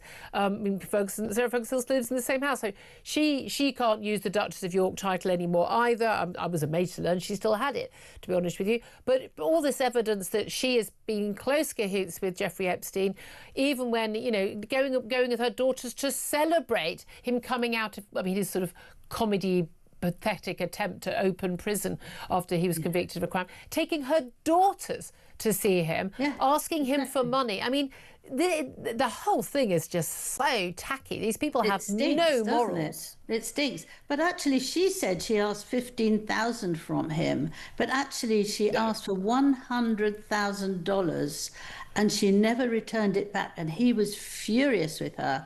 So, she's had no morals at all. You think he was? Look, $15,000 doesn't cover a weekend away for Sarah Ferguson, judging by the way she lives. $100,000 is down the back. Yeah, that's what she says. $100,000 is down the back of the sofa for a multi-billionaire like Jeffrey Epstein. He would have known. Part of the deal with royals like that is that, inverted commas royals, you pay the rich pay, and then they get access and they get to be around people with titles. That's how it works. Yeah, well, it stinks then, doesn't it? It very much does. Where are you on the titles? So he's not allowed to use HRH. That's been quite a long time, Prince Andrew. He's not allowed to say he's the Duke of York anymore. No. She can't Duchess of York. And he can't say the Knight of Garter. Now, the Knight of Garter, it's amazing it's not gone before, but it's the oldest and highest ranking order and chivalry in the UK. It means respectable behaviour, especially from men to women. Yeah, well, there we are. That's no longer appropriate. What about the Prince title? Because that is conferred to him. He is the Prince Andrew. That was what's on his birth certificate. Well, he was the son of a sitting monarch. Should they strip him of that title? Should he give it up, or should there be an Act of Parliament, or not? Well, I think there should be an Act of Parliament. They can't take it away without Parliament. I mean, they said the other day that they didn't want to get the Parliament be so busy. But I mean, this is very important. It's not busy. Is it important? I think today, that King Charles was thinking again, and William absolutely wants to get rid of Prince. I think people think of Prince is much more important than Duke, actually. Of course. It sounds much better. So they've got to pull it out, and it's just too bad. And if it takes a year, then he's got to just stay away and not be seen and not be in his home either. I mean, it is absolutely... Are we paying for any of his... I know he's in this sort of, he does get some money, he got money from the lake. We're not paying for anything. No. I really do not want a penny of my money going on this man. Neither do I. But actually, because of that, he's got to keep it clean and nice and working well. And they think that it's not going to happen. You see, he's got a contract that goes up to 2078, right? And if then he can be thrown out. I don't think he's going to live that long. Do that. Someone said this morning that you can find reasons to stop the contract. Okay. So let's hope for that, because they don't even want him anywhere near using the horses, using the fields, anything at all. He's going to be banished. We need to find a desert island for him. I mean, what about Jeffrey Epstein's old home? Angela Levin, we'll have to leave it there. Royal biographer Angela Levin, thank you very much. Well, she wants all the titles gone. She's had enough. Do you care? I genuinely don't want a nanosecond of parliamentary time wasted on this complete waste of a space who is Prince Andrew. I just want him to disappear off and be treated with the disdain and contempt that he deserves. But I couldn't give two hoots whether he's an HRH, a prince, a duke, a baron. I don't care. It's irrelevant to me. It's irrelevant to all of our lives. I just don't care. But I want to know what you think. 0344 499 1000 is the number to call. Text us on 87222. Get in touch on X at talkTV. Calls are charged at the national rate. Text cost one, standard network rate message. Listening to all of that is Sam Armstrong. Do you care? Look, I do not want to be in a position in which I defend Prince Andrew. There is nobody on earth I would like to defend less. However, let's get a couple of things straight. This is a man who we read in the newspapers is now sitting around in his house, basically in his underpants, playing video games all day, because he has been told by his family, we don't want to be seen with you. He has been fired from every job that he has. He has been stripped of his titles, and he will go down in history as one of the most disgusting people to have ever occupied high royal He's not done it. He's not committed a crime. No one knows of anything that he's done legal. I mean, and this is my point. He has never. The allegations against him are not criminal. Let's be blunt, the royal family, once there was a basic case against him, once a case was arguable in court that would have required a full trial with evidence and witnesses, they were never ever going to permit him to go into court in and America. have all of this out in the open. And that was the situation he was in. And he has now been further humiliated, and he's accepted that, to an extent, that he has not even permitted to use the titles that he was basically born with. At this point, I accept he needs to stay well clear. You think he's been punished enough? At this point, do we just not need to just leave him alone a little bit? And Virginia Giuffre, she's said her pitch. She's had 12 million quid, right? A lot of money. And there are other people within the Jeffrey Epstein victim community that are not wild about her, owing to allegations that she became a sort of senior victim. No, I mean, basically their job was to basically go and get other girls. Find other girls. That's how they operate. And those girls say, not everything that she has said is right. And she's now dead. She can't be cross-examined on anything she says in this book. She cannot be scrutinised. And we say with Harry, and we said with Meghan, and we say with Andrew, can't they just disappear and go away? Well, to an extent, that does require us to stop talking about them. Stop talking about them. He said no more titles. He said he's not getting anything, any public money. He's not got any public honour. He's not allowed at royal functions. His family don't even want to talk to him. That's enough. That's kind of that is kind of where I am. I just want him to just slink away. He doesn't think he's done anything wrong because he's an entitled prince. I just don't care. I don't want to be paying for him. I just don't want to have anything to do. I don't want him on my front pages. I don't want to have to talk about him ever again. I want to just slink off into the sunset. I very, very, very strongly suspect that there are two people who were telling their stories about this, what happened between Virginia Giuffre and Prince Andrew, and I very much suspect that one of them is telling more truth than the other one. And unfortunately, she is now dead, having committed suicide after being a victim of abuse. And I'm sorry, I don't believe you do pay 12 million quid to somebody you've never met. He has obviously met her, but again, Julia, the allegations she makes were about Prince Andrew were not criminal. No, were not criminal. No, and I think that's a very fair point. But I think everyone thinks he's a sleaze bucket and a liar and an embarrassment to the family, the royal family, and by extension to the country, because this keeps coming up. I can completely understand why Charles and William are tearing their hair out over this, but, you know, there we are. But do I want, I say, a nanosecond of an act of parliament costs money, time. We have that many problems in this country. I mean, you know, why don't we do something about grooming? Any time you would spend on that bill, let's do it on grooming gangs. Let's do it about illegal migration. Let's do it about the fact we've got no-go zones for Jews in this country because a lot of Muslim so-called self-appointed extremist community leaders don't want them there. I mean, why don't we, you know, they should expend any parliament. If you've got a spare 5 minutes in Parliament, spend it on that, please. Yeah, and the other thing I would say is the King, the Prince of Wales, have acted as decisively as they possibly could in this situation. I don't accept that they could have done any more. It must have been painful for them to call up the brother and just say, no, you're a disgrace. We never want to see you. We never want to be associated with you. You're dead to us. And they did it. But he keeps on popping up, like at funerals and things like that, like just going, hi, look at me. No, you need to go away now. He doesn't get it because he doesn't think he's done anything wrong. Prince Andrew, you definitely did something wrong, mate. Whether it was criminal or not, you definitely did something wrong. 11:24 is the time. I'd love to hear your thoughts on this and on everything else we're talking about, you know, and all the other things you may think are rather more important to talk about. Do get in touch. 0344 499 1000. This is Talk.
Narrowing your appeal to ex-Corbynistas is not my idea of bold politics. What we should be doing is convincing people who don't already agree with us. Everybody has to benefit from green politics done properly. We are not addressing the white working class populations, for example, right? So when they're protesting against asylum hotels, our take is to join the anti-racist movement, who were proved Wrong. Genuine equality, genuine egalitarianism would stand up for the rights of those girls who were assaulted. The charity started providing the sun across the UK, on DAB+, on your smart speaker, on your smart TV, and on your side. This is Talk. Good morning, welcome back. 11:27 is the time. I'm Julia Hartley-Brewer. Let's get straight to your calls on anything you want to talk about. 0344 499 1000. And the wonderful Georgina is on the line in London. And Georgina, you want to talk about Prince Andrew. Oh, I certainly do, darling. I certainly do. I totally agree, Julia, that Andrew be stripped of all his royal titles, and the sooner the better as far as I'm concerned. Being born a prince should not entitle you to immunity from the law, especially when the charges against you are so heinous. And the fact that... What are the charges against him, though? They're not... I mean, as we're being very careful here legally, there are no criminal charges against him. Well, maybe no criminal charges have been brought against him, but it's clear for all to see, Julia, the woman was paid £12 million to be quiet. You don't give someone £12 million when they've got nothing to say. It's as simple as that. I mean, the fact that the king is now tainted by association makes this matter all the more serious, and it brings the whole of the royal family into disrepute. Now, how does it? Now, the thing is, how does it? I don't judge people's guilt by association. My only question is, who knew what when? And I find it unbelievable that senior members of the royal household weren't completely aware of all of this stuff. Well, I think that they were all aware, and I think Andrew was warned on numerous occasions to stay well clear from Mr. Epstein. But Andrew and his wife, they knew full well what Epstein was all about, but overlooked the depravity because he was exceptionally well-heeled. And with the former Yorks, cash has always been king. And the fact that both of them kept in touch with Epstein after he was charged, to me, speaks volumes, Julia. I don't think we've heard the last of this, but I do think that with all the scandals, it'll fade away sooner than it should, and hopefully Andrew and his wife will fade into obscurity, but the man keeps popping up like... Well, this is it. We thought he was fading into obscurity, and he keeps popping up again and again and again. Now, and it's quite clear from his behaviour, we see him at the public events he does attend, he absolutely doesn't think there's any source of shame that he's done anything wrong. Andrew, from being a small child, Julia, has been very entitled. Indulged, you know. And the thing is, when you have a young child who's entitled like that, they grow up thinking that the world owes them a living. Well, this is why I don't think any child should be brought into a land, into a world where he is, a prince and in line to be king of the country. I don't think that's very healthy for anybody. I don't think that's good for people. But there we are. Thank you very much, Georgina. Always good to get your thoughts on everything. Lawrence is on the other line, and Lawrence is calling in from Bushy. Lawrence, you want to talk about this football match, this Europa League football match supposed to take place in Birmingham. Don't know yet whether it is or it isn't going to take place because apparently of concerns about violence, but we're not quite sure who's being protected from whom. Julia, we've spoken before, and my view is I refuse to put my Star of David away. And if they want to arrest me, fine. But what are we going to be having next? If you wear a cross, you can't go into Birmingham. If you wear a turban, you can't go into Birmingham. You know, what are we condemned to? Also, why is it that our so-called Prime Minister, who progressed to have his Jewish roots, doesn't say, well, you know what, me and my wife are going to the game, right? We're going to support Maccabi Tel Aviv like I go to Arsenal. We're going to have all the security we need. Therefore, the supporters can sit with us. Again, very good point. Very good, very good point. I mean, exactly. But this is the thing. I mean, he did show some leadership on Friday, I think, because he's got his back against the wall on this issue. But this is the thing. You know, the versions of it, the stories about who are the police worried about? Are they worried about the safety of the Tel Aviv Maccabi fans? Are they worried about the safety of the Aston Villa fans or the local population because they think that the Tel Aviv fans are going to cause trouble. The stories seem to change every couple of hours over the weekend. I agree, and I think also things like Prince William being an Aston Villa fan, he stayed quiet. Yeah, that's a very, very, very fair point. And it's a really simple one to speak out on, isn't it? And my goodness me, we've had an awful lot of so-called community leaders, we've had an awful lot of councillors, we've had an awful lot of MPs, the MPs for Gaza. They've been speaking out, and we haven't really heard much else. I have a very good friend of mine who's an elderly gentleman who is a devout Muslim who had stopped going to prayers to his mosque because he doesn't like what he hears coming out of the young people's mouths.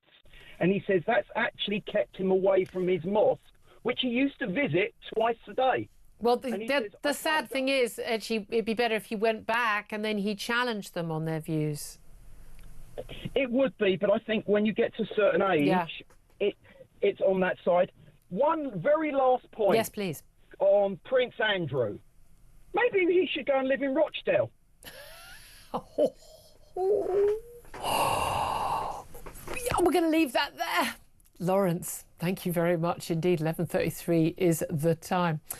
Yeah, anyway, up next, actually, we're going to talk to Andrew Fox, who's actually honorary president of Aston Villa Jewish Villain Supporters Club. That's what they called themselves. He's also, of course, a defence expert and works at the Henry Jackson Society. He's live for us from the West Bank. Get the latest on what's happening at home and abroad. This is Talk, the Home of Common Sense.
Across the UK, on DAB+, on your smart speaker, on your smart TV, and on your side. This is Talk. This is Talk Then with Common Sense for me, Julia Hartley-Brewer. 11:36 is the time. Well, let's talk about stories at home and abroad with our next guest, Andrew Fox. You're known well as a friend of the show, defence expert, research fellow at the Henry Jackson Society. He's live for us from the West Bank.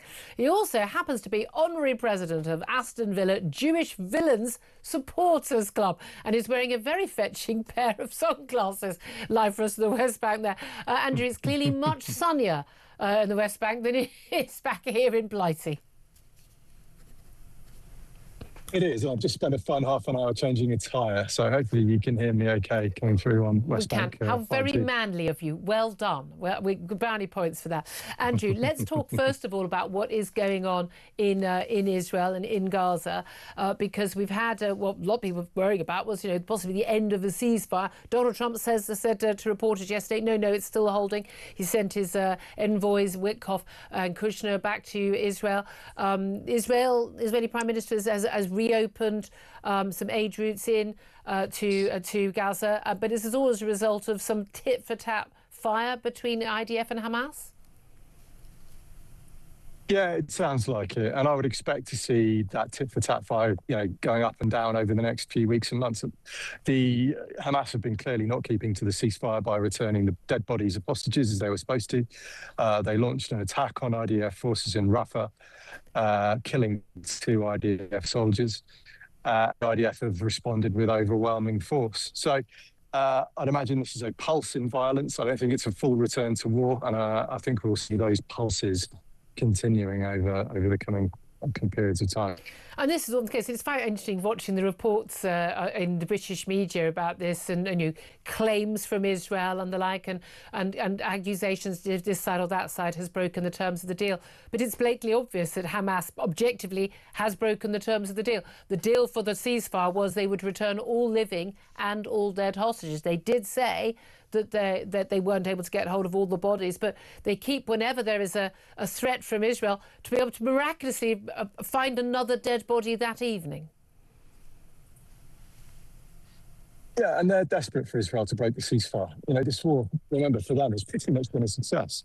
This demonisation that we've seen of Israel on the world stage is their end goal. And with every missile Israel fires, they know the world's media will report everything Israel says with scepticism, and everything they say as if it were the gospel truth. So they've got every incentive to try and make things break down so that the demonisation of Israel can continue. Just on that, it is fascinating because some of the people who do demonise Israel say, they're the Jew, again, they go into this territory, the Zionist Israel, the Jews are controlling the media, controlling the narrative. I mean, I've always thought, gosh, well, if they are, they're doing a bloody awful job of it, aren't they? Yeah, I think there's a better argument that Qatar controls the media, frankly. We're seeing very much that anti-Israel narrative that's coming straight from Al Jazeera, straight from Doha, straight from the enemies of Israel being repeated worldwide. The Jews are the worst controllers of the media in history. Well, indeed. And now, I know you've been into Gaza a couple of times when we had the Gaza Humanitarian Foundation, the American-run a humanitarian aid organisation, to basically take in aid to try and stop it from getting to Hamas, who then were either keeping it from people in Gaza or selling it on at great profit and then using the profits to pay their fighters. We had a huge amount of aid going in recent months. Huge amount since the ceasefire. Seen some extraordinary images coming out of people celebrating in restaurants.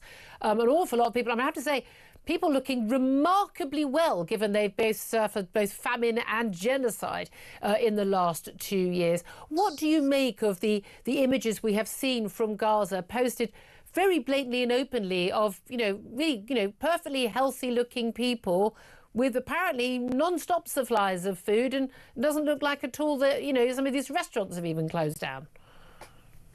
Undeniably, in certain areas of Gaza, there's been an abundance of aid. I mean, I still think it's true that there are pockets where people struggled to get food and there was malnutrition. I think that's beyond question. Mm-hmm. But look, we know that double the amount of aid went into Gaza on average per day throughout the war than beforehand, and that's the UN's own figures. We know that over 3,000 calories per day went into Gaza during the war on average, which is far more than the average person needs to survive. So the idea that there was widespread famine, we've not seen even Hamas reporting death figures of malnutritional famine, anything like what you would expect to see were an actual famine. When I was in Gaza, some people were slim, some people were perfectly healthy. There was nobody that looked like, those Biafran famine victims where your xylophones for ribs and hollow cheeks and that kind of thing. So it's yet another confected media hysteria. And what it means is loads more aid goes into Gaza so that Hamas can use it for their economy. Indeed. It's as simple as that. And of course, a lot of that, those images on the internet and a lot of the media on this, that has fed into, we believe, the decision that was taken late last week by, we were told, it was the police, it was Birmingham City Council, it was authorities basically advising that a Europa League match between Tel Aviv Maccabi and Aston Villa, due to take place in early November, should not now take place. And we were told, everyone seemed to say different reasons. Was it the safety of people in Birmingham generally? Was it Aston Villa fans? Was it the safety of the Tel Aviv Maccabi fans themselves that was at risk in an area that was majority Muslim? We've had numerous pro-Gaza, so-called independent MPs speaking out, some of them being, saying the quiet bit out loud, but basically, we don't want anybody from Tel Aviv, anyone from Israel playing football here. It's a genocidal state, etc., etc. But a lot of that propaganda that we've heard about Gaza, that has fed into our national politics. What do you make, especially as an Aston Villa fan yourself, what do you make of the decision that was made last week and the decisions, the reasons behind it? Well, I think that's been a real failing, actually, in not announcing the exact reasons why. They just said security reasons, and that's unfortunately blown the door open to a lot of disinformation, a lot of supposition, a lot of assumptions. And basically, people are falling on this depending on which side of the fence they fall on. I mean, look at Maccabi Tel Aviv last night. I was in Tel Aviv. I can tell you the reason the match was called off is because the Hapoel Tel Aviv fans threw 20 military-grade smoke grenades onto the pitch, and they couldn't clear the smoke. Yeah. That's why the game was called off. And there was then a bit of argy-bargy afterwards, bearing in mind this was 75% Hapoel fans in the stadium and only 25% Maccabi. Everything I'm seeing here says the Maccabi fans were barely involved at all. So nothing you'd see differently, really, from a Birmingham derby or a Manchester derby or whichever teams have a heated rivalry. And yet this, we're seeing videos from 2019 being recycled to try and make it Maccabi's fault. The disinformation around this has been outrageous. And since I spoke about it on Friday in a bunch of national media, I've seen firsthand the bot swarm that descended on my ex is of a level of viciousness that I've never come across before. There is a very clear, concerted, coordinated campaign here. And it's, again, about demonising Israel on the international stage. It's nothing to do with football. And as an Aston Villa fan, I find it incredibly saddening. I'm gutted for my fellow Villa fans who have been dragged into this nonsense in the Middle East by a bunch of malign actors in the UK. Whenever you see interviews with football fans, the actual fans who are at the matches paying their good hard-earned money for the tickets, not people commenting from the sidelines, they all, to a man and a woman, say again and again, in whatever the scenario, whether it's the Black Lives Matter bandanas, the Pride stuff, the Qatar, the Tel Aviv, everything. They say, can you just keep politics out of football? We just want to go and watch a football match. We're just not interested. There's politics and there's football, and they shouldn't meet. Now, our football authorities have again and again and again insisted on inserting politics into our football, and they constantly bring it in. So they brought it on themselves, in my view. But what do you make of the Prime Minister stepping in pretty early on when this news emerged, although apparently the Home Secretary was informed and Shabana Mahmood didn't speak out about it early on. But the Prime Minister basically saying, look, what's the problem? How many resources do you need to police this safely? And basically saying the match should go ahead. Did you welcome that intervention? Yeah, I thought they were good words. I thought it was really interesting. There was unity across all three political parties, Labour, Conservative and Lib Dem. Fairly unprecedented, actually. But unfortunately, the issue we have is that it's the Security Advisory Group who own the risk for this. It's the match safety officer who owns the risk at Aston Villa. There's not a huge amount of central government power to reverse this decision, other than throwing police resources at West Midlands Police, in terms of mutual aid and extra officers to be out on the streets during the game. But, we're in a situation now where, of course, Tommy Robinson waded in on Friday. So now they're looking at probably a Tommy Robinson rally a pro-Palestinian rally, a left-wing counter-Tommy Robinson rally, and then 41,000 football fans, a bunch of whom need to be kept sterile and isolated from the rest of the crowd. And that, I suspect, is going to be an incredibly difficult thing now these extra complications have come onto the horizon. Absolutely. And again, people just wanted to go to a football match. It is extraordinary, isn't it? We'll keep ourselves updated on that. But just finally, I must ask you about Ukraine, because we had a development there with the emergence of what happened at this meeting when President Volodymyr Zelensky of Ukraine met with the American president in the White House on Friday. And apparently there was quite a lot of shouting. Papers were thrown. Donald Trump basically said to Zelensky, you need to accept Putin's terms to end the war, or Putin will destroy Ukraine. What do you make of these stories? Well, you know, if that's true, it's absolutely shocking and unfortunately fully in line with the way Trump has conducted his negotiations around Ukraine, where betraying Ukraine has been his main effort. Yeah. You know, he has undoubtedly, for all the good work he did for a ceasefire in Gaza, undoubtedly has Ukrainian blood on his hands from the way he's conducted this. And it's just ridiculous. It's one of the very few recent wars in history where it's obvious who the good guys are. And that's obviously Ukraine, and it's not. It's only really cranks and hacks who take or Kremlin stooges who take a different opinion to that. But look, Ukraine is holding. I've been on the front lines in Ukraine only 2 months ago, not even that. The way they have used technology, the way they've used drones to offset their disadvantages in manpower is remarkable. Their fighting spirit is indomitable, and if we give them what they need in terms of long-range precision strike inside Russia, they have every chance of success with the way that the Russian oil economy is starting to really suffer. So, Mr. Trump, truly shameful. I couldn't agree with you more on that. Andrew Fox, defence expert, research for the Henry Jackson Society, live, as you can see. It is Sunny's from the West Bank, just having changed his tyre. That's a real man. Sam Armstrong, can you change your tyre? I can.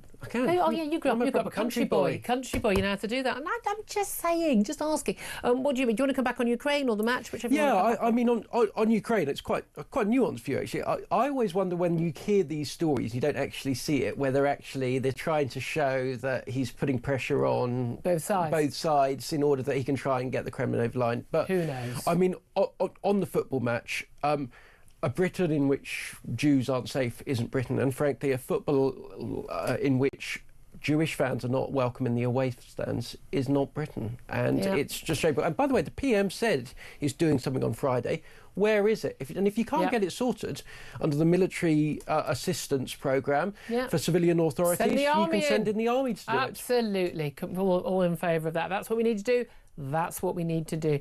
11:49 is now. I'm going to take a quick break. We're going to be talking about Ed Miliband. He does protest too much, methinks. But basically, Ed, you're the reason that we've got sky-high energy prices. Whatever you say, that's up next. This is Talk.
Sadiq Khan and the Metropolitan Police Commissioners have continued to deny trauma suffered by grooming gang survivors. The evidence is sickening.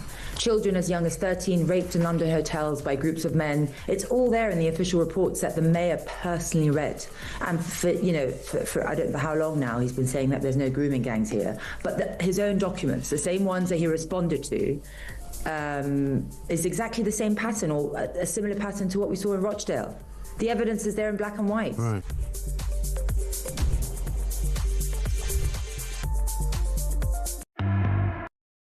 Across the UK, on DAB+, on your smart speaker, on your smart TV, and on your side. This is Talk. Good morning, welcome back to the show. 11:52 is the time. Let's talk about our energy bills. Let's face it, we spend quite a lot of time talking about our bills these days, given how much we've seen inflation go up over recent years. And even though the energy bills went sky high and then came down a bit, they're still, well, at least double what they were a few years ago. But why are they still so sky high? Well, according to Ed Miliband, the "We're going to make you all poor and plunge you back into pre-industrial ages" Secretary Ed Miliband, he seems to think that it's got nothing to do with him, Gov, and it's because we rely on wholesale gas prices.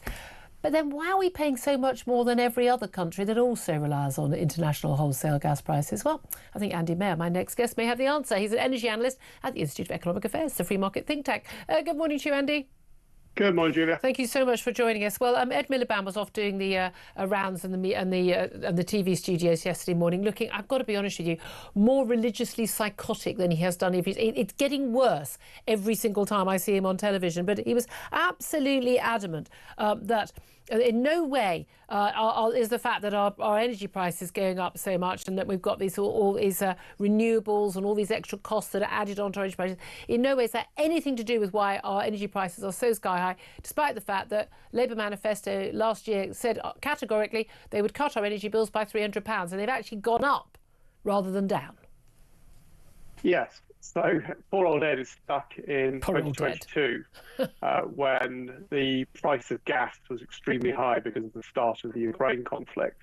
And a lot of Ed's friends in the renewable industry got very excited and said that, well, it's now clear that gas is 9 times more expensive than renewables, which was a bit of dodgy accounting at the time and is completely untrue today, where although gas is not as cheap as it used to be, it's not the main driver of costs. And the really exciting thing that happened last week was there was a sudden outbreak of truth-telling by the various energy supply companies that far too often in the last 20 years have been sitting there just agreeing with whatever the government said. And now they say, well, actually, Ed, no, it's your policy costs, mate. Those are the things that are driving energy prices. And this was at a select committee hearing where they were asked, well, why are prices so high? And they said the quiet bit out loud. Yeah, and the really important comment they made was that even if the price of gas fell to zero, costs would still rise, our bills would still rise. And that has to be due to policy costs. And principally, it's due to things like expanding the national grid to have a more distributed renewable energy system. It's due to the subsidies that the energy generators in the renewable sector are demanding because they're scared a future government might take them away. It's due to the cost inflation they've experienced with their own supply chains, because when everybody in the world tries to do renewables at the same time, as you can imagine, the capacity doesn't keep up. So it's just not very wise to keep pushing on this clean power plan to 2030 when the cost is so high. He is he is proper Greta Thunberg style zealot on this, absolutely determined. And he constantly goes on. One of the things he always goes on about is about how, instead of being reliant on tyrannical, despotic states for our gas and our oil, it's like, we get most of our gas and oil from America and from Norway. We don't get it from Putin or even the Saudis anymore. Whereas we get our solar panels from China, almost 90% of them, which is quite a considerable risk when we consider all the other things in the news at the moment. And if he's got a problem with despots, maybe worry about Xi Jinping of China.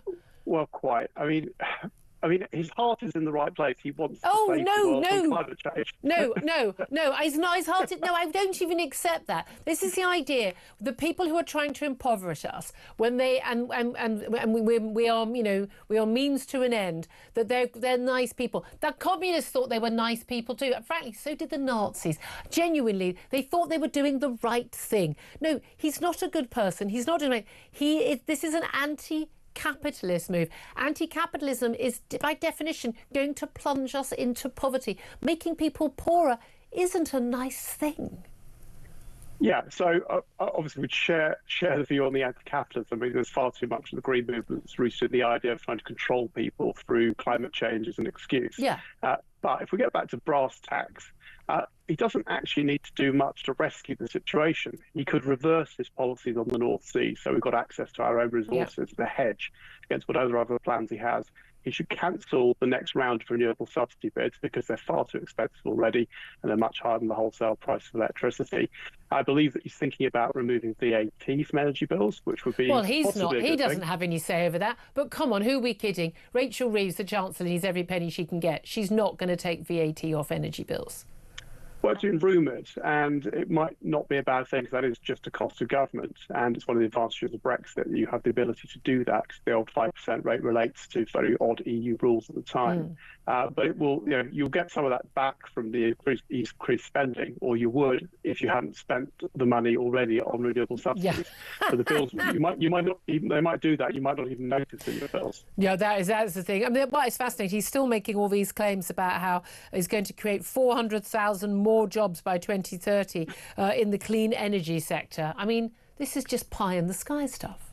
Well, I first wrote about this in 2018 because it's the Jeremy Corbyn pledge. So it's borrowing deep from the well of Jeremy's far left agenda. And it's nonsense. I mean, you've got to look at both sides of the balance sheet when you start talking about subsidies being used to drive industry. Now, there are a small number of circumstances where if the government spends money on something, it creates a new industry, and that new industry creates growth and jobs. Yeah. That's not what we're talking about here. We're talking about transferring money from one sector to another. Yeah. And you can see the damage that he's doing to North Sea jobs with his crazy policies. And you can see the damage he's doing to jobs across the economy through the higher price of energy, through the higher price of everything. So it's nothing new. It's just a very skillful way of trying to spin the politics as though he cares about jobs and everybody who disagrees with him doesn't. Well, it's nonsense. Yeah, absolutely. Andy Mayer, energy analyst at the Institute of Economic Affairs, thank you very much indeed for that. Sam Armstrong, I mean, the reality is, this is all just, utter madness. But the zealotry of Ed Miliband is quite extraordinary. You can see when he's interviewed, he does this thing, he sort of looks up and he just goes into his spiel. And the number of things he says are just patently, provably untrue. It's quite terrifying. I do feel a little sorry for the guy sometimes. Why? because well, he signed up to this mad scheme, which was always going to fail, but it was just about tenable when the US, China, Brazil, etc. were all going to get on board with it as well. They have changed it, and he's now coming back into office to try and finally do it. He's had the carpet pulled under his feet, and now we're in this mad world in which we've got industrial energy in this country that costs 4 times as much as it does in the United States. They're not bothering to do anything, and he is basically signing a death knell for the Britain's industrial sector altogether. Yeah, well, but he shouldn't be allowed to. He's a danger to us. I don't understand. He's not a nice guy. He's a religious zealot. And extremist religious folk, whatever their religious views, and his is green, are all dangerous people, in my view. And he's doing more damage to us than pretty much anyone else, if you ask me. I will not have this. Anyway, there's so much more to talk about. So Ian Duncan-Smith is up next. This is Talk, the Home of Common Sense.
across the UK, on DAB+, on your smart speaker, on your smart TV, and on your side. This is Talk.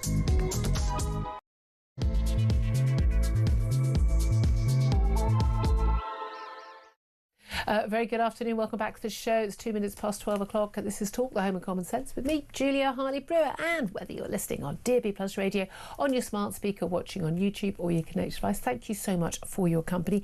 Don't forget, if you miss anything from the show, go to my YouTube page, The Julia Hartley-Brewer Show. Easy to spot. You hit subscribe and you never have to miss a thing. Coming up in this hour, I'm going to be talking more about Prince Andrew. Should he have his official titles all stripped, including the Prince bit? That would involve an Act of Parliament. Should MPs spend a nanosecond of their day where there's quite a lot of other things that need doing, worrying about these things? Plus, could he face a police investigation over an email he wrote to a senior royal aide, basically saying he would ask his close protection officer, a police officer, to get information to smear his teenage sex abuse accuser, Virginia Giuffre. All that coming up. Plus, going to talk about Israel insisting that it is committed to a ceasefire in Gaza, despite a wave of tit-for-tat attacks in the wake of 2 IDF soldiers being killed in Rafah by Hamas. And it's also emerged that Donald Trump told President Zelensky that Ukraine must submit to Vladimir Putin's peace terms in an angry meeting at the White House last week. If not, the US president apparently warned Zelensky in shouting and swearing, screaming match that Putin would destroy Ukraine. Well, we'll talk about all of that, plenty more besides, including the China spy case, which has not gone away, throughout the next hour. It's going to take your calls as well. As you know, you're in charge. You can call up about whatever you want. But I, in particular, do want to know about Prince Andrew. Should he be stripped of all his royal titles, including Prince, after the latest revelations, not just from Jeffrey Epstein's victim, Virginia Giuffre, in her memoirs, which were published tomorrow, but obviously in the wake of her suicide earlier this year, and indeed the emails that have emerged in America, which, basically written by Prince Andrew, which he certainly has not denied, not spoken about, but has not denied, in which he basically appears to be committed a criminal offence, asking a police officer to do something illegal. Not sure you're supposed to do that. Anyway, I'd love to hear your thoughts. Give us a call, 0344 499 1000. Text on 87222. Get in touch with us on X at talkTV. Calls are charged at the national rate. Text costs £1. Standard network rate message. Just let you know, as you would have been hearing in the news as well, that that internet outage is an issue with Amazon Web Services in America does appear now to be working again, and the huge number of websites that went down as a result of that, including HMRC, numerous banks, Amazon Alexa, Amazon Prime Video, Ring, Peloton, Vodafone, Zoom, you name it. They do now appear to be getting back online, which is good news. We wanted to find out what the cause of all that was, eh? Anyway, joining me throughout the show today is, as always on a Monday, commentator Sam Armstrong. Afternoon. Good afternoon. To you. Good news that that internet outage is out, is pretty much sorted. We never know, though, and I don't think we can ever trust whenever there's some sort of internet outage, whatever the cause is, a fire, or is it some hacking, or is it foreign espionage, we now kind of have to wonder, what is actually going on behind the scenes, don't we? Yeah, well, what we do know is that the global super hub of hacking or destruction of cyber attacks on our networks is China, and our Prime Minister, of course, has got a good idea about what to do with China. Give them a flashy new embassy, and one of their allies, the Chagos Islands, and let off their spies from prosecution. That seems to be pretty much the plan. I think that's all going to work out just fine. What could possibly go wrong? This subject may come up with my next guest. We'll come back to you, Sam, and we'll get to your calls in the next 20 minutes or so. First up, delighted to welcome Sir Ian Duncan-Smith, Conservative MP, and, of course, former Conservative Party leader, to the show. Very good afternoon to you, Sir Ian. Morning. Thank you very much. I beg your pardon. I know we're all having that kind of Monday. It's the autumnal feeling.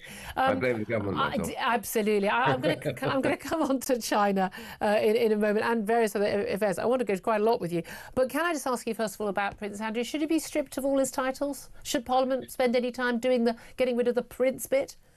Well, I'm not quite sure what it would actually mean in the long run. I mean, he's disappeared, and he should disappear from public view. The King has arranged that with him. I mean, if Parliament steps in, there has to be a reason, because this can't be handled by the royal family, and I'm not sure we've quite reached that stage at the moment. I mean, he's basically been told, you're away, you're a non-person. I mean, they may do other things, which is, his grace and favour place. That he lives in, maybe there's some question about whether he should still be living in that if he's not part of the royal family anymore. No one can quite work out where he's getting his money from. I mean, it sounds like his ex-wife was getting it from Jeffrey Epstein. What a surprise! Billionaires and royals often seem to mix, don't they? But should there are a couple of MPs saying that Parliament should actually spend their time. They say it would be very short, a one-line bill stripping Prince Andrew or giving the King, if the King or the Queen have the right to bestow an honour, they should have the right to take it away, and putting that in a one-line act of Parliament. Should MPs and peers spend any time on this? Well, I mean, I can see some of the logic of it, because, he's become an absolute nightmare for the royal family and for us constitutionally. But having said that, these things never go quite as quickly as you think, because it goes to the House of Lords, and there'll be all sorts of people in the House of Lords who don't agree with it, and then legal issues around whether, my sense is we've got really quite important things to do. Yes. He is one person, and as far as I'm concerned, he should disappear from view. Okay, right. Well, let's talk about something that is very important. Although it's interesting, because it's such a complicated, convoluted story, the China spy case, perhaps hasn't set the world alight in the same way that, alleged wrongdoing involving, Partygate or something else does. But certainly big concerns over the China spy case, involving also not just our relationship with China when it comes to spying, but also our diplomatic relations. Where I'm sitting right now, I can see the Tower of London out the window, the studio, and right next to that is where the planned new Chinese mega super embassy is suggested to go ahead. You are the co-chair of the Interparliamentary Alliance on China. You have been sanctioned by China. You have felt the full force of what, when the Chinese government doesn't like what you do or say in that respect. Where are we on the China spy case, and is this story kind of going away?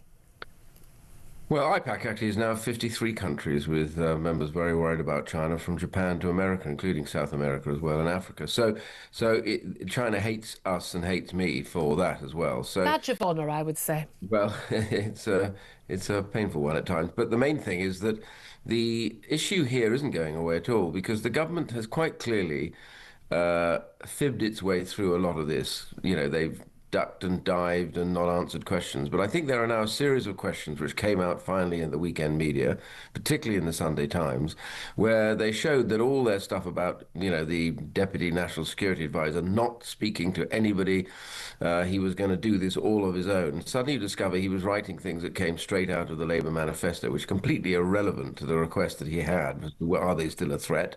And then, lo and behold, it turns out that there was a meeting with him, Powell, who is the Director of National Security, and a whole bunch of others, including later on the Attorney General, who we were assured had nothing to do with this at all. We're basically told there was this meeting. Well, first of all, it was denied there was a meeting, and then it was denied that anything substantive discussed. But there was a meeting involving pretty much all the major players at the highest levels of government about the China spy case, which apparently at no point discussed the China spy case.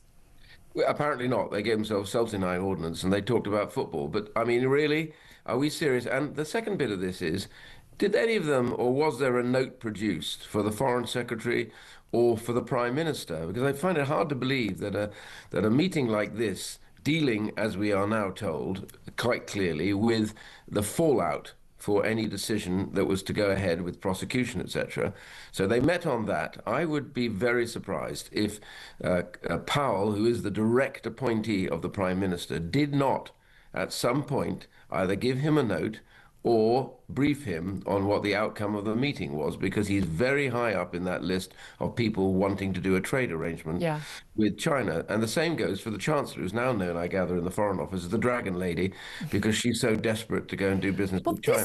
This is the bit I don't get about this, because I know, of course, business is done with China because they make stuff, and their entire economy is based on selling stuff to the richer West, as in our consumers are better off than most of their consumers.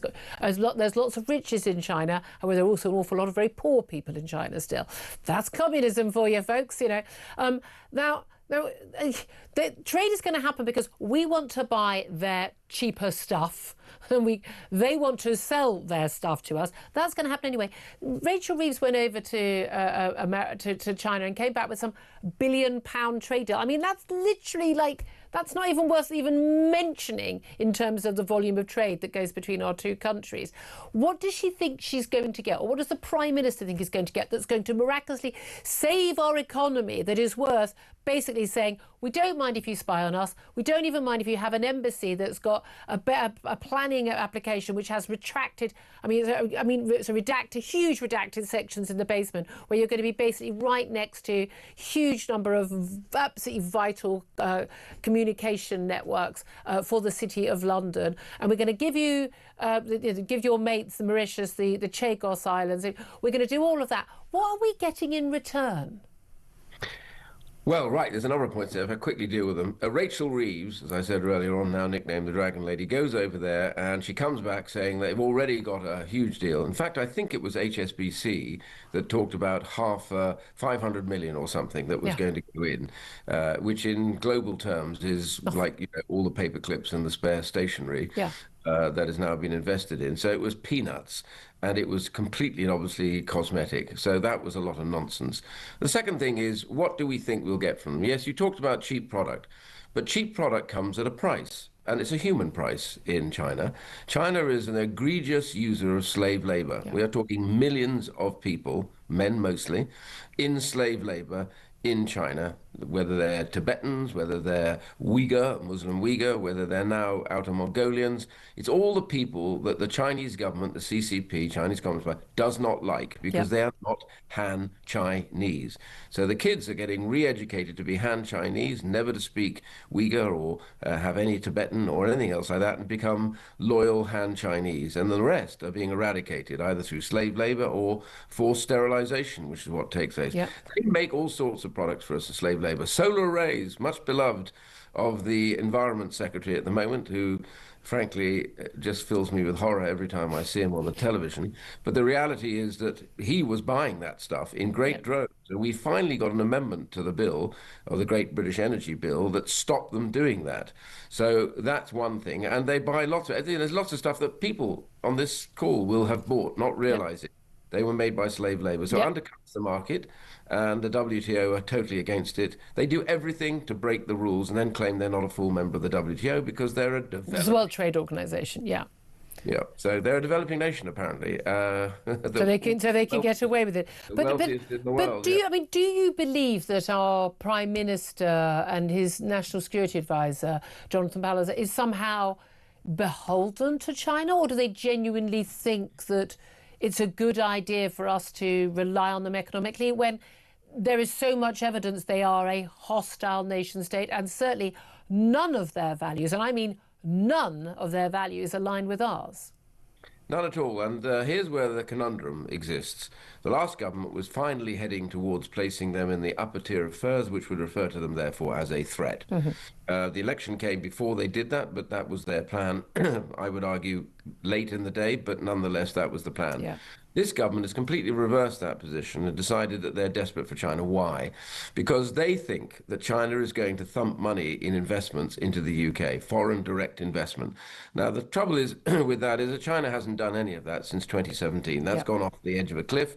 They're much more interested in selling their product to the world. And of course, this is what's going to happen if we open up a trade arrangement. China will dump their overproduced cheap electric vehicles, cheap batteries, and of course solar arrays and slab steel. They've way overproduced slab steel because ever since the market went down on property, they've been producing at the same level, but they don't need it.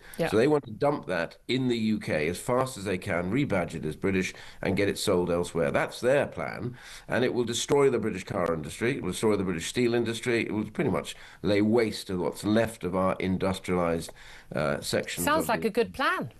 Well, it's if you are completely mesmerized by the idea of growth at any price, then this is a good plan to you. But for the rest of us who believe it's a long time since we should be returning industry back to the developed world with the new ways of doing it, much cheaper, etc., or work with allies who believe in democracy and the rule of law, such as India and others, the Commonwealth, that's how we should be doing it, not relying on a country that threatens Taiwan on a daily basis. And here's a fact for you.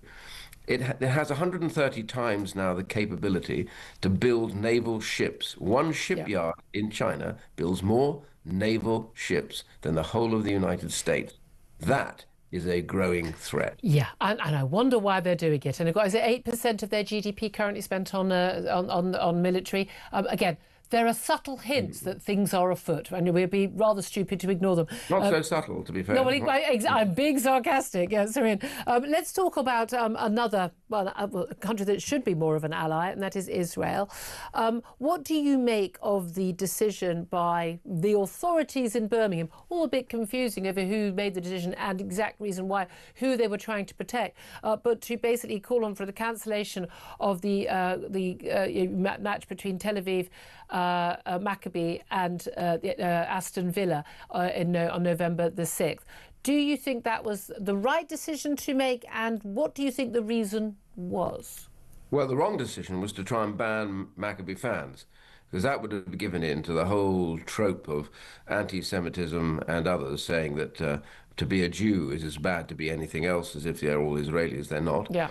The second, so for freedom and anti-Semitism on the rise in the UK, that was a terrible decision. Yeah. And all the politicians that I know of any right mind immediately came out on the left and the right to say this is absurd.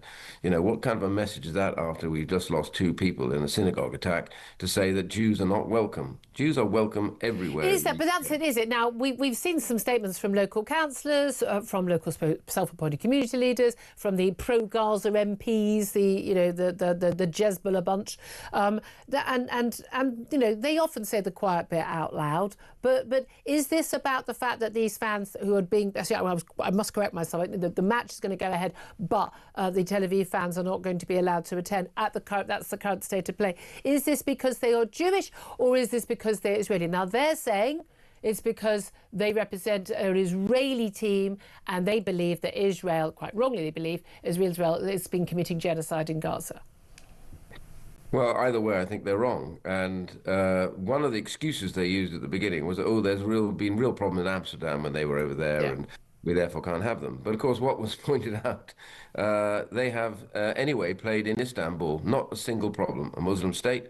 They played there, all went very well, no issues, no problems at all. So it depends what the provocation is in these areas. And of course, police is there to police any kind of football match. And I think the real thing is we spent, 2 years now watching every single Saturday another march and more besides, with lots of chants that many Jewish people feel offensive to them personally, and the police have policed those and haven't complained about it at all. In fact, half my police force seem to be dragged down from outer London every Saturday to police these. So we accept that. These are the things we put up with because people are free to speak and march. So it does seem to me very bizarre that the police are saying we can't possibly cope with this. Yeah. And they could have had more police shipped in there if that was necessary, which I doubt very much. So I think it was a wrong decision at the time. I think it gives in to those extremists who really, really dislike Jews and want to make this an issue of anti-Semitism. Do you think that we have no-go areas for Jews in this country? Well, there shouldn't be. If there is a no-go area, then it's the police and the politicians' job to kill it off. They cannot be allowed to have that because Jewish people are a very important part of British society. I myself have a Jewish sister-in-law, never felt more threatened in her life and her family since this all began. And I think if we really care about some of them, and some of them have contributed hugely, hugely to the British economy, to British law, to British medicine, you name it, they've been a huge contributor and a helpful asset here as Jews, as British citizens. So I say no. Absolutely not. Can I also ask you about Ukraine? You're an ex-military man yourself as well. We've had those reports that are coming out of the White House on Friday, the meeting between President Trump and President Zelensky, that Trump basically sort of shouted at him and threw papers and basically said, you're going to have to agree to the terms that Putin's offering for a ceasefire or Russia will destroy Ukraine. By all accounts, Zelensky did not agree. This is about giving up key parts of the Donbas region, which would basically give a clear route straight through to Kyiv and total control of the Ukrainian capital if Putin's troops were allowed that free rein. What do you make of that? And do you believe that happened? Well, I've been a big supporter of Ukraine since the day it began, like many politicians on both sides of the aisle here in the UK. I've been out there on a number of occasions to the front line, helping with a charity that's helping with combat stress. I mean, thousands of people with problems over limbs. I think 500,000 people are now looking for prosthetics in Ukraine. This is the brutality of the war. I think the trouble for President Trump, is that he's very transactional, and he also seems to love talking to people he thinks are powerful. He doesn't think that about Zelensky and Ukraine. That's become clear. So every time they're getting close to a decision or a difficulty, Putin picks up the phone, talks to President Trump, and Trump sounds to me like he was just mouthing off what Putin was saying. Russia is in no way capable of destroying Ukraine at the moment. In fact, they've made next to no ground at all over the summer in this great assault. They're losing men hand over fist. They're 1.3, 1.4 million now wounded or dead on the Russian side. They're grinding away at it. They themselves want somehow to stop this, with them left in possession of territory which they shouldn't have had. So I'm always appalled when we get this rant from the president over this, because it shows a real desire not to know the reality. I wish he would go out there and see for himself, because frankly what's happening over there is so brutal. It completely puts any other conflict in the shade. It is First World War level of death, destruction and targeting of civilians, and I think we should be helping them to stabilize the situation and put pressure on Russia by hitting all their gas and oil supplies, which is what they've been doing, but they could do a lot better. I'm still amazed that there are any more sanctions to be ramped up. We clearly ain't been doing our job properly. We covered a lot of ground there. Thank you so much, Shireen Duncan-Smith, a former Conservative Party leader there. Sam Armstrong, covered a lot of ground there. Can we come back on Ukraine there? Because it is interesting. We focus so much on the Middle East lately. And Ukraine is still rumbling along. And as you said, the death toll in Ukraine, absolutely, I mean, so much bigger, going on for, a year, 18 months longer than what's happened in Gaza. But the death toll and the casualty toll, and again, the blatant attacks on the civilians. We don't have all these allegations of genocide every single day and all over social media against Vladimir Putin, though. Yeah, despite the mass kidnapping of Ukrainian children, I mean, tens of thousands of children kidnapped.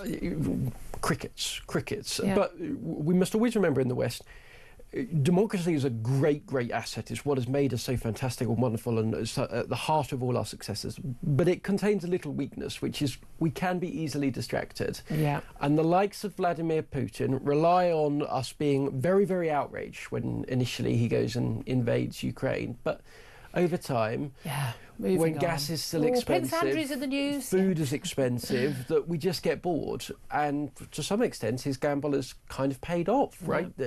America has massively softened its position on it. And we must never allow that natural, understandable deficiency to be used against us. And we are the same when it comes to Israel and the Middle East. It just this whole thing where we just get bored very quickly. We won't accept any deaths whatsoever. Don't accept the reality of war or power plays or what it is necessary to do. And you're up against, whether it's China, whether it's against the Iranian mullahs and the lunatics like Hamas and Hezbollah and others, or against Vladimir Putin's regime in Russia. You're up against people who think in decades. I mean, some in generations, but minimum in decades. Whereas we think it used to be years or electoral cycles with prime ministers. It's not even that now. It's 24/7 news. That's all we're thinking. And we are not equipped for the fight to protect what we need to protect, not just of our allies abroad, European, safety, an ally, democracy in the Middle East, or indeed, as we've seen with what has been going on in our streets here, protecting the fundamentals of living in a, we say tolerant, I say a welcoming and open and vibrant democracy where everyone is free and everyone is safe. Julia, I don't know if we are that anymore. No, I really... I'm sorry, I don't know what we... I'm actually not going to be here on November 6th. If that match was going ahead, I would absolutely go along, and I would wear my Israeli flag, big flag, and I would wear it with my, because we need to say there are no-go areas in our country. But let's just talk about flags for a minute, because there are people that are using the Palestinian flag, that are putting it up in places to mark out a sectarian community in which some types of people are able to live and some types not. And by the way, British people are in parts, and there was an article by Paul Goodman doing a similar thing, they're putting up their flags and they're saying this is still Britain. And in Jewish communities you do see the Israeli flag, for example, that goes up. We basically live now in a pretty balkanised sectarian society, and the whole idea of an integrated, multicultural, vibrant democracy is for the birds, I'm afraid. Look at who's in Parliament, look at the types of people that are there, and that kind of stuff is only going to get more and more so because our politicians for 30 years decided to import massive millions of people every year that they could never ever integrate. Diversity is our strength. Did you not get the memo? Diversity is not an unalloyed... No, actually the British people are our strength, and I don't care what colour they are, as long as they are British and they have come here, or their families have come here to partake in British culture, British values, British history, and take on the values that we hold dear. And queuing, tolerance, on fair play, that's got nothing to do with banning people from attending a football match or people being worried about walking through central London. Oh, by the way, small point, we didn't get to it. Illegal migrants.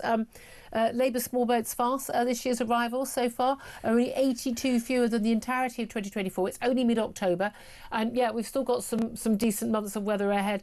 36,734 arrivals.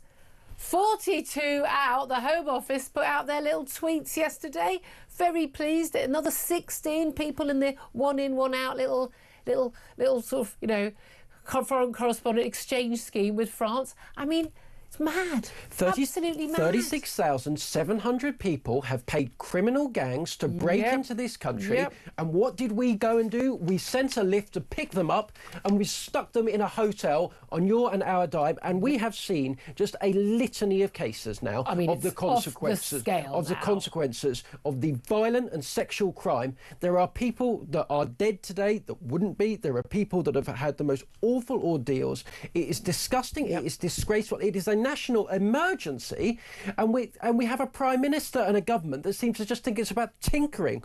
42 people. It's a joke. It's wrong. It is just a joke. I mean, I see these numbers and I'm just sort of, are you having a laugh? I really think... One would be an outrage. Exactly, one would be an outrage. 12:29 is the time. I'm going to take a quick break. We're going to take your calls. We're also going to be talking to Sir Bill Browder about where we are with Ukraine. Also going to talk to Norman Baker about Prince Andrew. Should Parliament waste it or spend? You might think it's wasting. I think it's definitely wasting spending any time in Parliament to try and strip Andrew of his Prince title. This is Talk, the home of common sense.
Sadiq Khan and the Metropolitan Police Commissioners have continued to deny trauma suffered by grooming gang survivors. The evidence is sickening.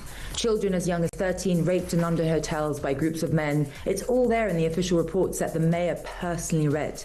And for I don't know how long now he's been saying that there's no grooming gangs here. But his own documents, the same ones that he responded to, is exactly the same pattern, or a similar pattern to what we saw in Rochdale. The evidence is there in black and white. Right.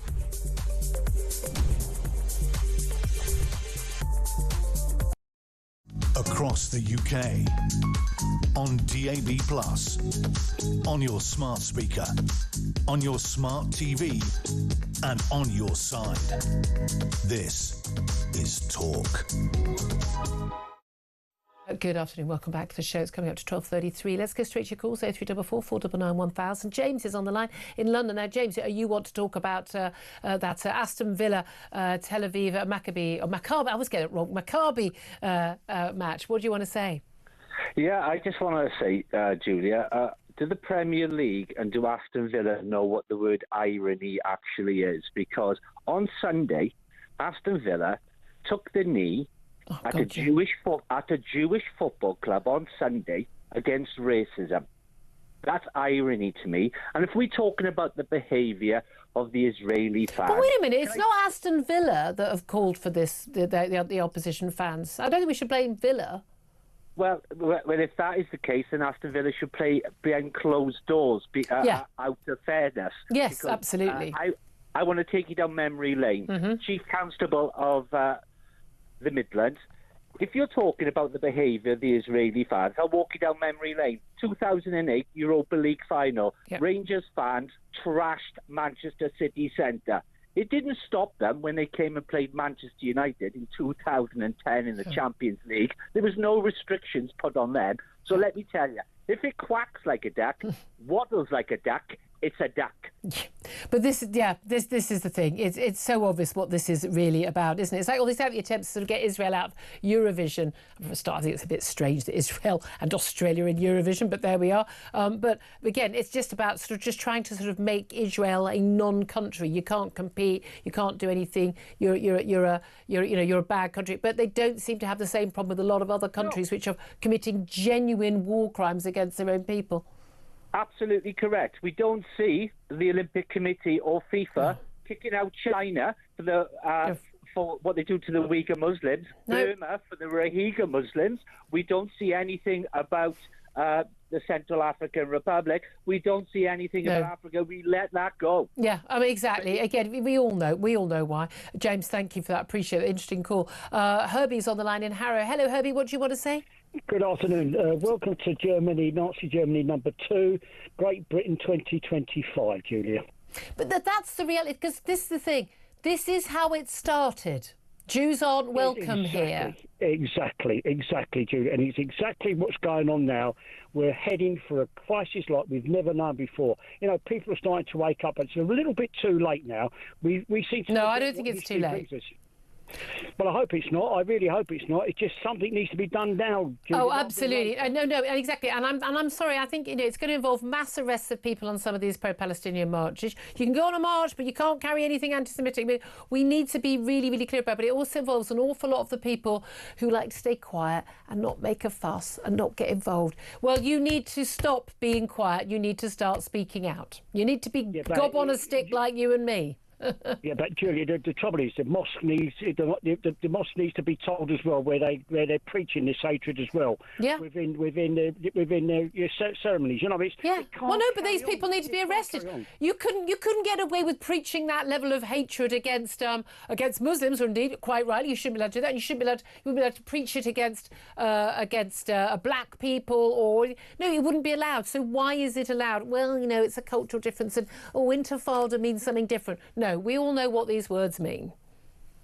Julie, and unless we start to crack down now, today, we're going to pay for crisis that we're going to be hitting very, very soon. And we're not going to crack down properly now because we've got Keir Starmer in charge, and we know where his allegiances lie in terms of his future voters. And the reality is the crackdown that is going to have to come, and it is going to have to come, is going to be far, far worse and far more serious in the future. We are. I agree with you. I don't think it's too late, but we are heading to very dangerous territory. Herbie, thank you for that. Going to take another quick break. Then we're going to talk to Sir Bill Browder, Putin's #1 foreign enemy, about what he makes of what Donald Trump has said to Zelensky, that unless he gives in to ceasefire terms with Putin, Putin is going to destroy Ukraine. That's up next. This is Talk.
Across the UK, on DAB+, on your smart speaker, on your smart TV, and on your side.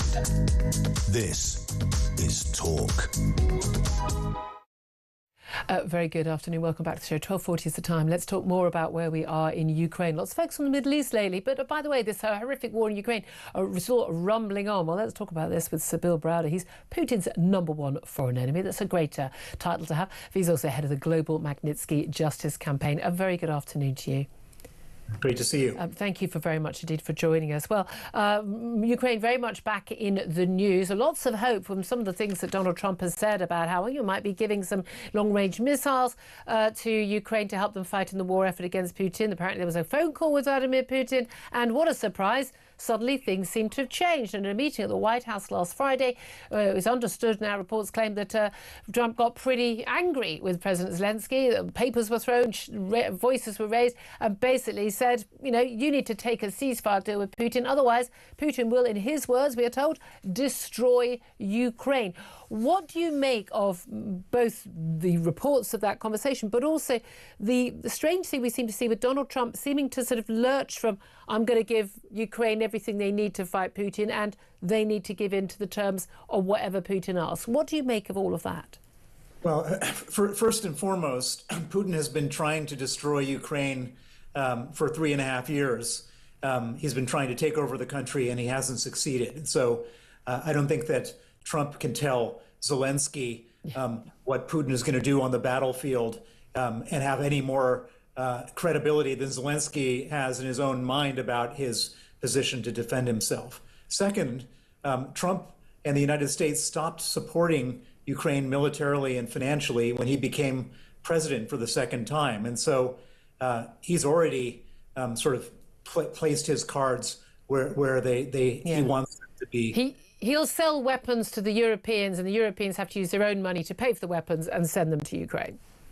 And thirdly, the Ukrainians are now no longer so desperately dependent on Western weapons. They have a huge defense industry themselves. They produce millions of drones every year. Drones are now what define the battlefield in Ukraine and in Russia. And for what it's worth, Ukraine has been steadily and slowly degrading Russia's economy by striking all of their oil refineries, gas plants, and so on. And so, I mean, I think this is all big theater. At the end of the day, it would have been nice if Trump had thrown his lot back in with Ukrainians, as he appeared to be doing. He gave a speech at the UN about a week ago talking about how Ukraine could actually win this war. Then there was the talk of Ukraine, or the U.S. supplying Ukraine with Tomahawk missiles, but otherwise it's just just a lot of noise. And this Budapest meeting that Trump intends to have with Putin, well, they can decide whatever they want in that meeting, but there's not going to be a deal done with Ukraine on terms that Ukrainians don't want to agree to. Well, that's the thing. They haven't fought for 3.5 years. And it's bearing in mind the huge might of the Russian military, the size of the country, the population, the number of men who can literally be thrown as cannon fodder by Vladimir Putin. And that is what he's doing in Ukraine. Is so much greater. And yet Ukraine is still holding firm. But crucially, some of the terms that have been looked at, this idea that Putin should be allowed to take the Donbass region, the Donetsk, and but would effectively say, there you go, you can have this section of the industrialized heartland of Ukraine. And then there's basically, in terms of the topography, there's just a free route straight to Kiev and taking the rest of the country. There's no way in the world that any leader of Ukraine would ever agree to that. It's just not going to happen. And I think we need to look at this thing. We need to take a step back and say, what's really going on here? And what's really going on here is that Putin doesn't want to end this war. And why does Putin want this war in the first place? Is because he needs a war to stay in power. And he needs a foreign enemy to stay in power. And if he's not in power, the Russian people will kill him. That's sort of what he's... If he's out. And this is the thing for people who don't... I mean, look, you had a lot of business dealings with Vladimir Putin. You've met him, you know him, he knows you, and he does not want you to still be around. I think we can safely say so, Bill. But the key thing is, what we see in the media here, what we know about what's going on in Ukraine, is not what the Russian people see. Well, the Russian people don't see anything because they're completely shielded from all information about Ukraine. And so it's... having said that, the Russian people do see some things. They see that they can no longer get gasoline for their car, and they've got to line up for 4 hours to get gas. Why is that? Yeah. Well, it's because the refineries are being bombed. The Russian people see that in certain parts of the country that the boys in their village have all disappeared and aren't coming back home. And so or coming back wounded. Coming back totally maimed and wounded. And so it's kind of hard for Putin to carry on this war the way he's carrying on. But the one thing it's absolutely important to point out is that he's not winning this war. This war is at an absolute stalemate. The Russians have not gained any significant territory, and whatever small amount of territory they have gained has been done with enormous human cost. We're talking 1,000 soldiers a day are dying on the Russian battlefield, cannon fodder, as you refer to them, to get meters or hundreds of meters of advantage on the battlefield. The Russians will not win this war, and so Putin, at the same time, he doesn't want to withdraw from this war, and so he put to Trump a set of conditions, knowing that the Ukrainians would not accept. Yeah. And so what he's hoping is that he's going to agree with Putin that Ukraine needs to do such and such, and then put it to the Ukrainians, and the Ukrainians say no, and then he can say, well, it's what not can I my do? it's not my fault. I still should get the Nobel Peace Prize, but it's not my fault that this thing has not come to the way it should have come. And what he's demanding and what he's talking about is unreasonable. The Russians have been trying to take the Donetsk Oblast since 2014 and have been unsuccessful. Why should he now?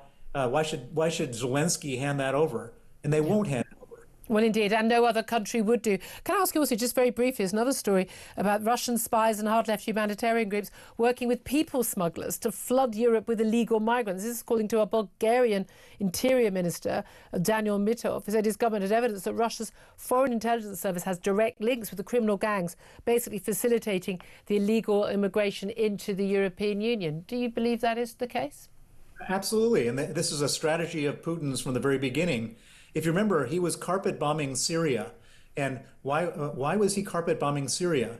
For one simple reason. He wanted to create 5 million refugees who would flood into Europe because he understood that would be destabilizing, that all of a sudden in Germany and everywhere, there are all these people saying, well, we don't like these foreigners. What are they doing here? That's bad for us. And he's created all sorts of political divisions all over Europe because of that. It's absolutely certain that the Russian security services are doing this because this is what they do. Yeah, absolutely. Sibylle Browder, always so good to talk to you. So appreciate you taking the time. Thank you very much indeed. Sam Armstrong. Just on that final note, we've spoken about Ukraine a bit earlier, but I mean, we talk the illegal migrant issue, huge issue in this country. There is no doubt at all, it's about organised criminals. It's about people who want to have a better life and criminals often escaping other jurisdictions as well. We know that on a grand scale. But there is now this evidence that actually there are nefarious international forces who are deliberately trying to destabilise Western democracies with this. Well, we saw it with Colonel Gaddafi, of course. He would turn on the flow on and off of refugees coming up, or supposed refugees coming up from Libya, and he would use that as a tool to get better, to exact better. Well, in Turkey as well, Erdogan does that. Oh, I've got 5 million Syrians here. Oh, I think I might make them leave. Or can I have some more money, please? And I can tell you something for free. These people laugh at us. They mock us. These are the strong men, and they think what we do is just pathetic. Yeah, indeed. We need some strong men, but could they be democratically elected, please? Anyway, 12:49 is the time. We're going to take a quick break. We're going to have a final word on Prince Andrew with Norman Baker. Not a fan of the royals, former Lib Dem. He's the author of What Do You Do? What the royal family don't want you to know. He's up next. This is Talk.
Whether it's... The charity started providing the sanitary products in the men's toilets at, I think it's Sizergh Castle in the Lake District. One 78-year-old visitor the stately home said, entering the male-only designated toilet, I was confused.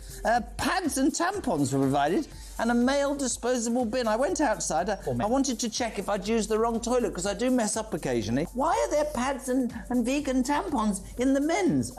Sorry, first of all, what is a vegan tampon? What does that mean? I've absolutely no idea. Right. Secondly, presumably no animals were harmed in the production of it. Across the UK, on DAB+, on your smart speaker, on your smart TV, and on your side. This is Talk. Afternoon, this is Talk, the Home of Common Sense. 12:53 is the time. Just let you know that the King Charles, is visiting the scene of the Manchester synagogue attack. He's meeting with local synagogue members, and he's viewing a huge array of bouquets dedicated to the two men who sadly lost their lives. Obviously, other people injured as well in that horrific, clearly anti-Semitic attack that took place a couple of weeks ago now. But the King is in Manchester visiting the synagogue. Just to let you know that. Right now, let's talk more about royals and, well, you know, the less good stuff that is done by the royals. You know, basically anything done by Prince Andrew since he left the Falkland Islands. Let's talk to Norman Baker. He's author of And What Do You Do? What the Royal Family Don't Want You to Know. Former Lib Dem MP as well, of course. Good morning to you, good afternoon to you, Norman. Well, morning, I think, because I've not had lunch yet. But okay, that still counts as morning then, doesn't it? Now, obviously, you know, the King doing the good work that royals do, you know, bringing communities together and showing concern after a horrific terror attack, obviously. Although for me, rather less don't look back in anger and rather more action would be more important. But Prince Andrew's the man who's been in the news over the last few days. The latest set of revelations about him, accusations not just in the Virginia Giuffre's memoirs since her sad suicide earlier this year, but also emails he himself wrote to a senior member of the royal family staff, basically saying, I've asked my close protection officer to basically do something completely illegal and dig up some dirt on Virginia Giuffre and smear. What do you make of these allegations, the latest we've heard, and his ongoing friendship with Jeffrey Epstein, way past when he'd said it was over, and indeed Sarah Ferguson, and the urge to have all of his titles stripped, including even the Prince title? Well, the titles are almost a side issue, to be honest with you. I mean, the issue is he has behaved, in my view, immorally, as has his ex-wife, Sarah Ferguson, by maintaining relations with Epstein after he'd been convicted. And indeed, according to the Daily Mail, Sarah Ferguson was one of the first people to want to see him after he came out of prison. And took her daughters. I mean, would you take your daughters along to see a paedophile, which is what it came down to? I mean, absolutely shocking judgment on her part. Yeah. But I mean, look, Andrew's always looked after himself. He suffers from being a combination of arrogant, self-entitled, and not very intelligent. They're only the fatal combination of traits to have. This is going to get worse. Let's be quite clear about this. More and more is going to come out of the US Congress about his links, and indeed others perhaps in British and American society, key people, and it's not going to go away. Charles was allegedly putting pressure on him to give up his titles, and we think actually told Andrew if he didn't do so voluntarily, he would get back Parliament to act and take the title away. Parliament can still do that, of course. But this goes way beyond Andrew. This goes into how the royal family operates, Julia, because, when did the Queen, the late Queen, when did William know about all this? This is it. Because we know the close protection officers would have been with Prince Andrew when he went to visit and stay at the house for 4 days of a convicted, child sex offender, effectively, and then prostituting, for children, underage girls, and they would have known all the background. Everyone knew at that time, and then they carried on with this relationship. They would have seen that and known that. Yeah. Presumably, they would have told senior royal staff. Presumably, the royal staff would tell the senior royals, wouldn't they? Yes, they of course they knew, and the reaction of the royal family has been to cover the whole thing up as far as possible, and hope it will all go away. And insofar as it doesn't go away, to make it all a matter for Andrew, not a matter for them. So there are questions to be asked about who in the royal family knew what, when, and that's where the story I think is going. On the royal protection officers, let's go back to 2001 when he was allegedly at that Pizza Express in in Woking, as it may seem, as you said on the BBC interview with Emily Maitris. Well, look, he would have his Royal Protection Officer with him that evening. Yeah. So why didn't the Metropolitan Police ask where that protection officer was? I tried to find out. I put a query into the Met and said, where was the protection officer on that evening? You keep your records very efficiently. Where was he? And they came back and said, we refuse to tell you. Yeah. Well, you know, if you're investigating an incident with an allegation of someone who's a minor being trafficked for sex in this country, allegedly with Prince Andrew, then the first thing you do is find out where he was. Although, because I must stress, she was 17, she was over the age of consent, so legally, he isn't actually being accused of a crime in this country. And it is important to stress that, isn't it? What do you make the talk about MPs? Now, you're a former MP, but the idea that MPs should spend any time bringing an Act of Parliament to strip Prince Andrew. I think it's amazing. They can strip him of everything, say don't use it, can't take the Prince bit away without an Act of Parliament. Should they do that, yes or no? Well, I think they should. And you need an Act of Parliament to take away a peerage as well. And the House of Lords is full of people who've been in prison and are still in the Lords claiming expenses. Fair enough, Norma Baker. Thank you very much indeed. Well, no love there for royals at all, let alone Prince Andrew. Sam Armstrong? I'm not having the smear that the Queen definitely knew about this. I'm not having this, actually, because there is no evidence... Her staff would have known. Well, maybe not. Her senior staff would have known. I don't believe for a nanosecond they didn't. Maybe not. Look, Andrew was clearly a liar. We know that now. He was a sophisticated liar. It is not the job of bodyguards to go snitching on who they're protecting to their parents. In fact, they have to not do that. Otherwise, they can't protect them. Otherwise, the person will run off. But then presumably they tell their senior... They tell their senior... Well, it is not meant to get back to the Queen. I'm certain the Queen would never have stood for even if any she of wouldn't this. have believed it anyway. And he wasn't accused of a crime. That's right. I don't believe it's really that the important Queen to stress that. Queen knew he had anything to do with this man until very, very late in the day. Thank you very much. Sam Armstrong, great to have you join us throughout the show. Thank you.